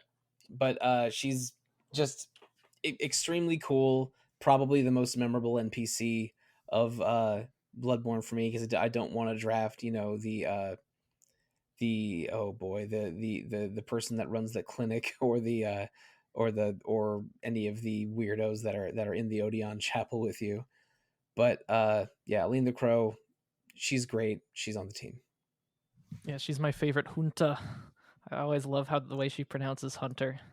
It's always Hunters with her. But yeah, I mean, she's in my first playthrough, she was the character I ended up cosplaying as, just wearing her equipment, which looks great, like with kind of like the almost like the plague doctor type like crow mask. And then using beak mask, which is really good against frenzy. So exactly. Yeah, and then the Blades of Mercy, just like kind of like a brain dead weapon once you like transform it into like its kind of dual dagger form, but still like a lot of fun to use. Brain dead, you say? Maybe I'll main those the next time I play this game. It's a lot of fun. Yeah, they're fun to play around with. They look like Monster Hunter dual blades to me. So it's like, all right, just get around the monster's ankles and hold down the attack button while staying vaguely out of their attack range is probably... It's exactly like using dual blades in Monster Hunter, yeah. Excellent. Okay, well, it's too bad I don't main dual blades, but maybe I'll consider that regardless. But Aleks, it is your turn. You can still draft the Blades of Mercy if you want to use your flex spot on that, because your last two positions are consumable and flex. And you're going to get that second one right after Rob takes his last two picks. Yeah, that would be another good equipment pick, but I got to do a Sekiro pick because Sekiro is just one of my favorite FromSoft games. So for my flex, I'm going to do actually the adopted son of Sword Saint Ishin, Genichiro Ashina. Like Genichiro was the fight that like made me realize that Sekiro might be my favorite like action game of all time. And also like even before you get to like kind of the main fight with him, once you clear like the tutorial area of the game, you get your first encounter against Genichiro. And so Genichiro is the adopted son of Lord Ashina. He was came from like a peasant family, but ended up being like adopted into the Ashina royal family, and is just like really determined to protect like kind of like the legacy of this family that took him on, like kind of at any cost. Like it's a very tried and true trope, but a great one nonetheless. So he's sort of like seeking immortality through like the heretical power of the dragons. And you have this first encounter with him in this beautiful kind of like flower field. And it's actually like a fight you're expected to lose. And he absolutely destroyed me the first time I encountered him. And so then later on in the game, kind of like at the midway-ish point, you fight him on top of Ashina Castle. And that's like kind of the boss fight that really made Sekiro click for me, really made me fall in love with the game. You kind of have like, it's kind of like your rival sort of character. You have this like really cool just sword on sword duel against him. Then in his final form, he like taps into like the power of like the dragons and the lightning, and starts having like these absolutely like insane, intimidating attacks that just kind of like explode the whole like arena in a really spectacular way. So it's a really dramatic fight. His characterization and setup until that point is really fascinating. And then on my New Game Plus run, when I got back to Ashina at the end of that tutorial phase, I actually did beat him, which doesn't really change Still, this. still a tough fight at that point. Yeah. I was not able to beat him when I did a New Game Plus run. Which doesn't change the story in any way, but it's one of my favorite personal achievements I've done with this series. So yeah, Genichiro is awesome. Yeah, I mean he's the only boss I think that you technically fight 3 times, right? And he's often called like sort of like the get good moment of Sekiro. Like you could probably get through the first boss without really engaging with what Sekiro wants you to do. And then there's an optional boss that you probably kind of need to, but she's not as bad. But then when you get to Genichiro, it's like he's not bad at all. Once you learn the game, like he's actually a pretty, maybe like the easiest boss fight in my opinion when you go back through it. Mm. But it's because it's like you will engage with the game the way that the game wants you to engage with it. And just being in his face, and like those attacks are so satisfying to learn the pattern and learn how to Mikiri counter, and when you need to jump over his sweeps and just stand on him. He's like sort of I think he's the quintessential boss fight. I don't think he's the best boss fight, but I think he is the quintessential boss fight of Sekiro. And I think he's a great choice. Yeah, really well said. All right, so we are ready to close out round 7 now. Rob, you get 2 picks in a row. Your last piece of equipment and then a flex. So give them to us. Okay, so for my equipment, I feel like this is quite a simple pick, but it's been a staple in quite a few of my builds, and that is going to be the Chloranthy ring. This That's such a good is pick. Yeah. Such a good pick. I didn't even think about rings, but it's such a good pick. Yeah, I don't know. I think when I was kind of putting my board together, I was kind of imagining this character, and I wanted to have like a weapon, and then not necessarily armor, but something that would help with like running the character, I guess. So I'm choosing the Chloranthy ring because I often use very large swords, and I have got the Black Knight Greatsword. So yeah, it's going to be good for boosting my stamina recovery, so I can get some extra rolls and some extra swings off the sword. Yeah, I mean, the Chloranthy ring in Dark Souls 2 is the only reason I was able to beat Dark Souls 2. Just because of the way that stamina management works in that game. It's so much tighter in that game than it is in other ones. But yeah, I mean, I think it's whether I have 2 slots, 3 slots, 4 slots, like something along the lines of a Chloranthy ring is almost always on, because it's always useful. I could always use more stamina. It's always valuable. It was a tricky one for me. It was between the Chloranthy ring and Havel's ring. Yeah. And Havel's ring is broken in Dark Souls 1 too. Yeah, it could have been either, but I went that way. Okay, I did not know what the Chloranthy ring was. Now I had to go and look it up to try to figure out how to spell it for our board here. But yeah, anything that helps that much with stamina management is extremely valuable. I mean, I think all of my ring choices in Dark Souls went to stamina and equip load. But Rob, you have one last pick. It's the flex. So it can be any category you want from any game that you want that FromSoft was attached to in some way. So again, like I said before, if you really want to get in some King's Field or Shadow Tower, now is your chance. Okay, so with my flex, I wanted to not ideally choose something from these games that we're talking about, but I was struggling to think of any other FromSoft games that I'd actually played, so I had to do a bit of research because I have not played Kingsfield, which were the only other ones really that I knew off the top of my head. And I discovered that I have actually played Evergrace and Enchanted Arms, both of which I did not enjoy at all. So I haven't chosen anything from either of those. But then I discovered a PlayStation 3 game that I haven't actually played, but I'm familiar with the franchise, and so I am going to draft something from that. And my pick is going to be equipment. I think it would be classed as equipment, and I'm going to choose the Unicorn Gundam from Mobile Suit Gundam Unicorn. Yeah, so just for those moments when maybe I can't handle the boss on my own, I've got a mech to get in to give me a hand. Well, okay. Yeah. This is developed by From and published by Namco. And Hmm. Namco does a lot, I think basically all the Gundam stuff. So that's pretty wild. You were able to get an actual Gundam into our From Souls draft. Congratulations, Rob. Thanks. I haven't seen Gundam Unicorn, but my one close friend that loves Gundam, I remember he was seeking out every Unicorn Gundam thing he could for a year or so there. So And yeah, actually, and having done a bit of research into that game, it actually looks really good, and I want to play it now. So, yeah, I have to see if I can get myself a copy from somewhere. I mean, FromSoft is famously the developer of Armored Core and, of course, Metal Wolf Chaos, so they're no strangers to games with mecha in them. But yeah, they evidently did a fairly well-regarded PS3 Gundam game back in the day. Any thoughts on Gundams, Alex or Zach? Or maybe you guys are more G Gundam kind of guys. I'm not a Gundam guy at all, but that's a really fun pick. Yeah, that's a great pick. Also, not much experience with Gundam here. All right, so I guess that's I know you guys are going to appear on the Dynasty Warriors Gundam 2 episodes of Retro Encounter filming in a few months. That is do not hold me to that. I shall not. Please do not hold me to that.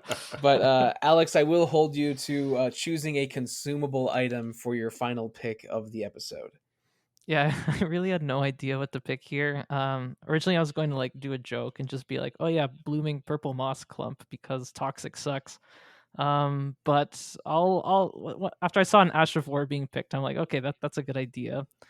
So I'll just shout out the Ash of War. That is probably the only reason Millennia was not the hardest boss fight I've encountered in this series, which is Bloodhound Step, which is basically like an extra like dodge that you can just like takes like a little bit of MP. So you basically can roll and then Bloodhound Step, and you just have like a lot more mobility and invincibility frames than you would without it. And for Millennia, which is just a super busted, really challenging fight, this was a godsend, Kind of especially trivialized waterfowl, I'm sure, right? oh yeah, oh Yeah. yeah. So as a Dex build, I've finally got to like feel the speed, feel like I was actually like moving quickly, and it was a benefit to me in this game. And yeah, I still struggled a lot with that fight, but not nearly as much. So thank you, Bloodhound Step. That's one you get pretty early too, because it's like that boss down in that that island south of Limgrave, right? That has a weapon, or no, it's actually just south of Limgrave, I think, that has the weapon that you can use for it. But then you can also infuse it as an Ash of War. But yeah, it's in my many hours of struggling to beat Millennia, I was like, what's some other way I could deal with this? And some people suggested to my left hand throwing Bloodhound Step on, and I was like, that I'm just not used to it yet. But I get a feeling it probably would have shaved at least a couple of hours off of the 8 hours it took me to beat her. So yeah. Yeah, I don't want to know the hours it would have taken me otherwise. So that makes it deserve a spot on my list. I mean, I only know Millennia by her reputation, but anything that like is the deciding factor to defeat her seems like something I would treasure for the rest of my days. But you know what? It's my turn now, and my last slot is a boss slot.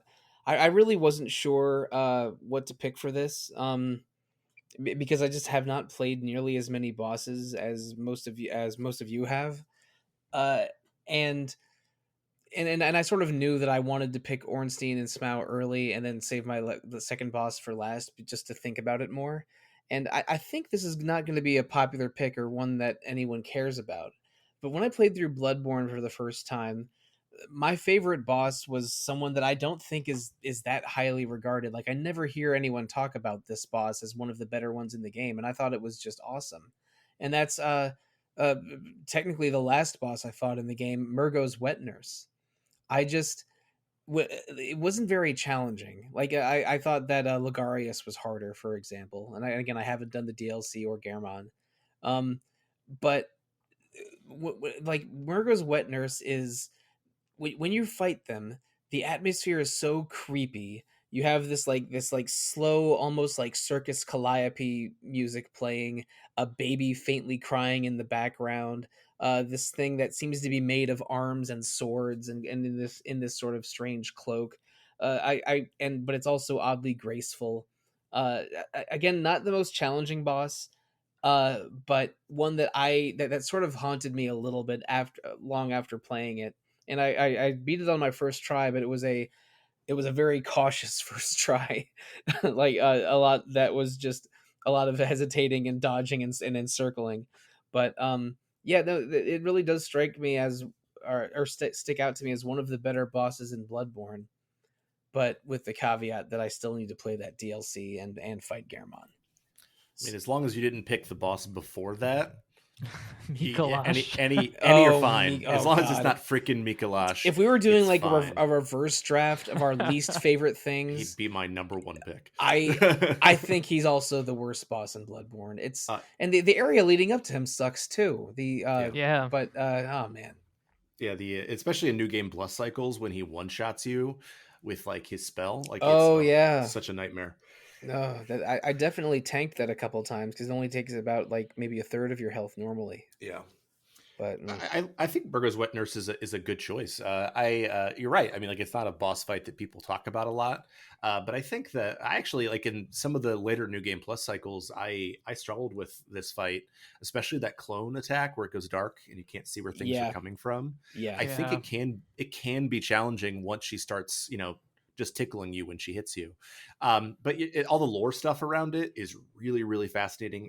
That crying baby stuff and like how long you wait after it's over for like it to actually say that you've won the fight is creepy and weird. And you're just like sort of waiting, like, is something else going to happen? So yeah, I think it's a fun pick. There's something so often fascinating about it. But I just need to play more Bloodborne because I really do want to give parts of it a second chance. Also, that kind of like toy box kind of music that plays during it, like it really is like a great like atmospheric fight.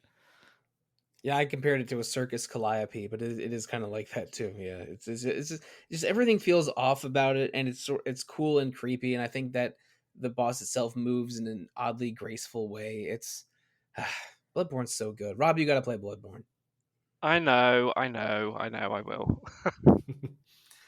Maybe I'll do a brain dead skill build with the Blades of Mercy until I try to get the Rakuyo from the well. Rakuyo's super fun to use, so yeah. The only problem is getting it. I used it for one playthrough and it was dope to use. It tricked or untricked, super fun to use. And starting with the threaded cane is basically the max Castlevania energy you can get from the game. Also, the way to make the game the hardest. Yeah, but it's so cool. Yeah, I did a playthrough with it and I struggled after having beaten it multiple times. Really? Because I use the Hunter Axe for like the first 40% of the game, and the other two weapons, and I love that. Like, I love that. Two thing. of the 5 best weapons in the game, but the threaded cane, it has its uses, but like for the way I play, I struggled with it. All right, so we're thinking skill build. Start with a saw blade this time. and then try out the Blades of Mercy. All right. Yeah, but I'll also bring back Ludwig's Holy Blade because I have to. Okay. We're done talking about Bloodborne. Unless Zach, you We're didn't. not actually. Oh, okay. Unless you draft a character from Bloodborne, and that sounds like that's exactly what you're going to do. It is indeed. So, what is the final pick of the episode? So I'm gonna choose the NPC Alfred, and he's my character pick. Oh, is that the silly guy looking for Canehurst? Right. Oh, and you just brought up one of the reasons why I chose him, because he's just like this affable guy, just kind of talks to you, and he seems like he's just like he's a guy who's on your side, but you know that he's got some issues with Canehurst. He sure does. And after you beat, what's the name of the boss at the top of Canehurst? Ligarius. You go and you meet the Vile Blood Queen, who you find out that Alfred is trying to go after. And if you tell Alfred where she is, you see like one of many disturbing scenes. One of the most disturbing scenes in the game, which is him just like murdering her and trying to like spread her remains out so that she can't revive herself, gleefully destroying her. And it's such a marked contrast from who he is for the rest of the game that like it really struck me. I think as much as I love the Eileen the Crow questline, I actually think the Alfred one just strikes me more because like I can't get like that laughter out of my head that he has at the top there. And it's just I think that the quest, like the side quests in Bloodborne, I sort of took for granted the first time I played the game, but in retrospect I think that they might be the most consistently strong, and I think Alfred's is near the top of that list. Yeah, I'm right there with you. Like, I think along with Eileen the Crow and maybe what happens to that poor lady of the night in Odeon Chapel, like it's Alfred's quest in Canehurst is one of the more memorable side quests in the game. And the From Souls games generally aren't about the side quests as much, but when they have one and you get attached to an NPC over the course of it, it really does feel powerful because it's because these worlds are usually so empty and bleak and lonely. Like finding someone that you can help and will help you, it just feels unusually impactful. I mean, that's part of, I think, I mean part of why everyone loves Solaire is because he's like the only good person in Lordran. But yeah, like the side quests in these games are often quite good, and I certainly remember what happened to to Alfred and the Queen at the end of Canehurst. Ligarius is a tough boss fight too. That was one I struggled with in the second half of the game. All right, and there we have it. It's the end of the episode. We each drafted our teams, but there's one last thing to do, and that is to give team names. So I'm not going to put them on the spot yet. You'll have a few minutes to think about it. While I thank our audience for sticking with us for close to 2 hours, maybe over 2 hours, over the course of this draft. We just wanted to talk about 32 things from the Souls series or connected series that we love, and we ended up on a lot of everything besides Dark Souls 2. And did any Dark Souls 2 draft did anyone draft a Dark No. Souls 2 thing? I actually No. considered Fume Knight. I really like that fight a lot, but there's so many other fights that I like better. I thought there was a chance maybe Aleks would draft a location from Dark Souls 2 because some people really like parts of that game's world, but then you just close the door on it with the Central Yarnum in the first round, in the second round. Yeah, I absolutely love all three levels of the three Dark Souls 2 DLCs. I do think they're three of the best levels in the whole series, with Frozen Ilium Lois probably being my favorite, and actually having like a really unique kind of structure and progression to it compared to any other level. But it can't compete with Central Yarnum, sorry. But yeah, but also I want to thank all three of you, Zach, Aleks, and Rob, for joining us on this podcast journey. And Rob, you picked a pretty meaty episode for your very first RPG fan podcast. Yeah, I did. I did, but it's been really fun. Excellent. And let me go down these teams one last time before we are forced to come up with names. Starting with Zach, his draft is located in the Altus Plateau from Elden Ring. He's accompanied by Alfred from Bloodborne. He's fighting the bosses Gale from Dark Souls 3 and Lady Maria from Bloodborne. He's equipping the Claymore and a Greatsword with the skill Lion's Claw, and also joining him is Sword Saint Ishin from Sekiro. My little From Souls piece is set in Anor Londo from Dark Souls 1, joined by Eileen the Crow from Bloodborne, fighting Ornstein and Smaug from Dark Souls, and Emergo's Wet Nurse from Bloodborne. I'm packing Ludwig's Holy Blade from Bloodborne and the Mirdan Hammer from Demon Souls, and I'm casting the Miracle Second Chance from Demon Souls, while also packing a Giga Sword from 3D Game Heroes. Alex's team is based in Central Yharnam from Bloodborne. He's accompanied by Solaire from Dark Souls 1 and fighting Manus from Dark Souls 1 and the Nameless King from Dark Souls 3. You are equipped with the Evelyn and Burial Blade items from Bloodborne. That's actually a pretty good loadout that is possible in a single game. That's literally what I used, yeah.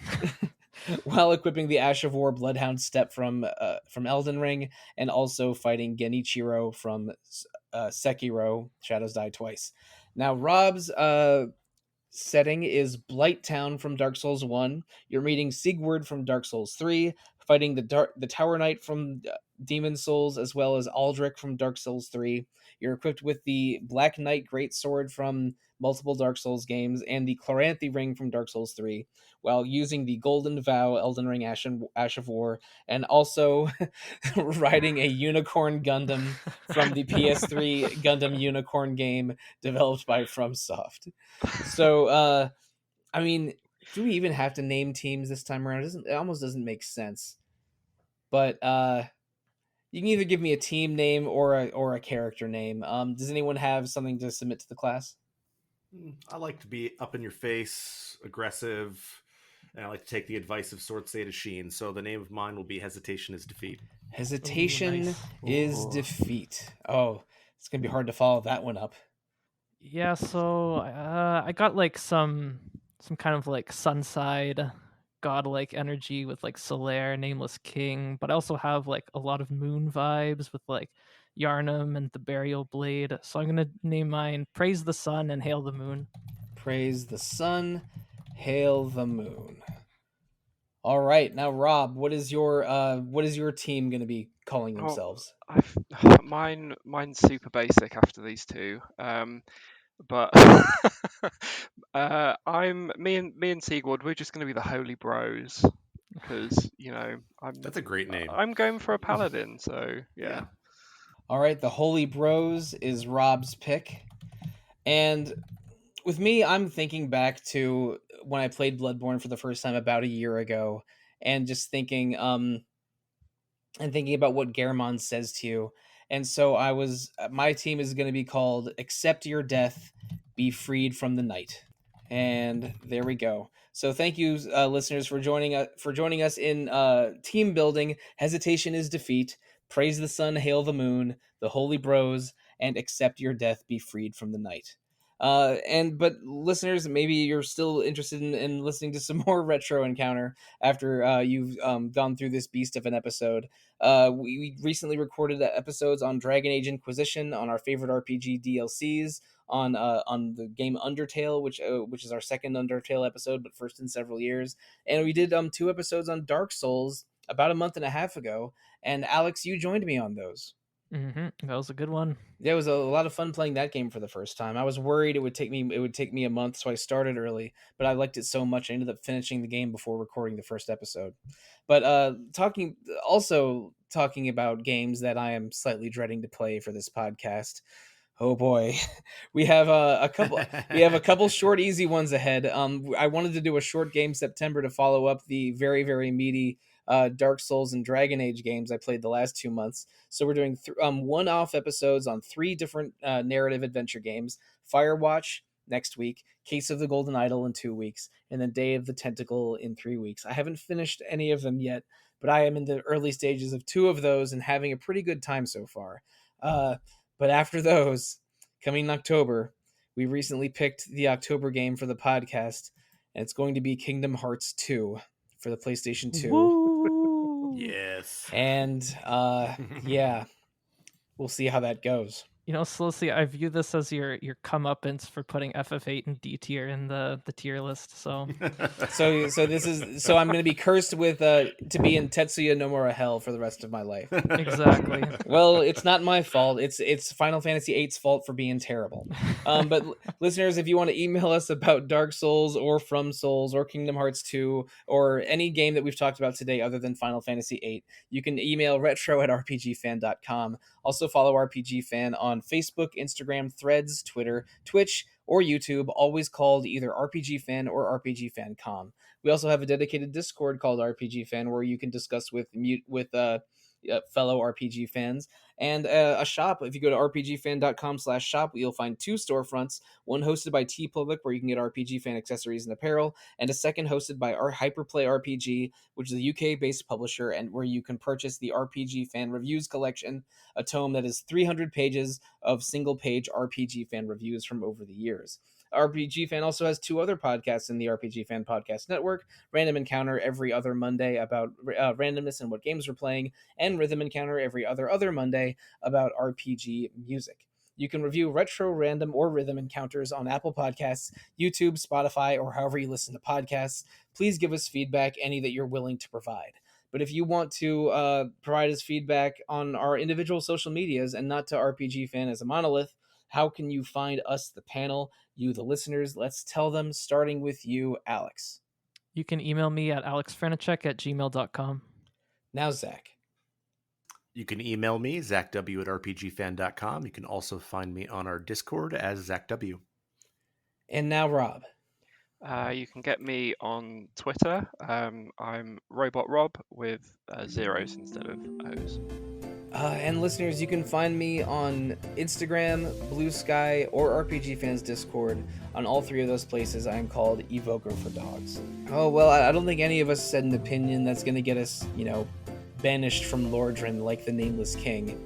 But maybe I should revisit Lordran or Yarnum soon, because this episode just got me wanting to play more of these games, and that's bad for my health and my time management. Thank you, good night, and good luck.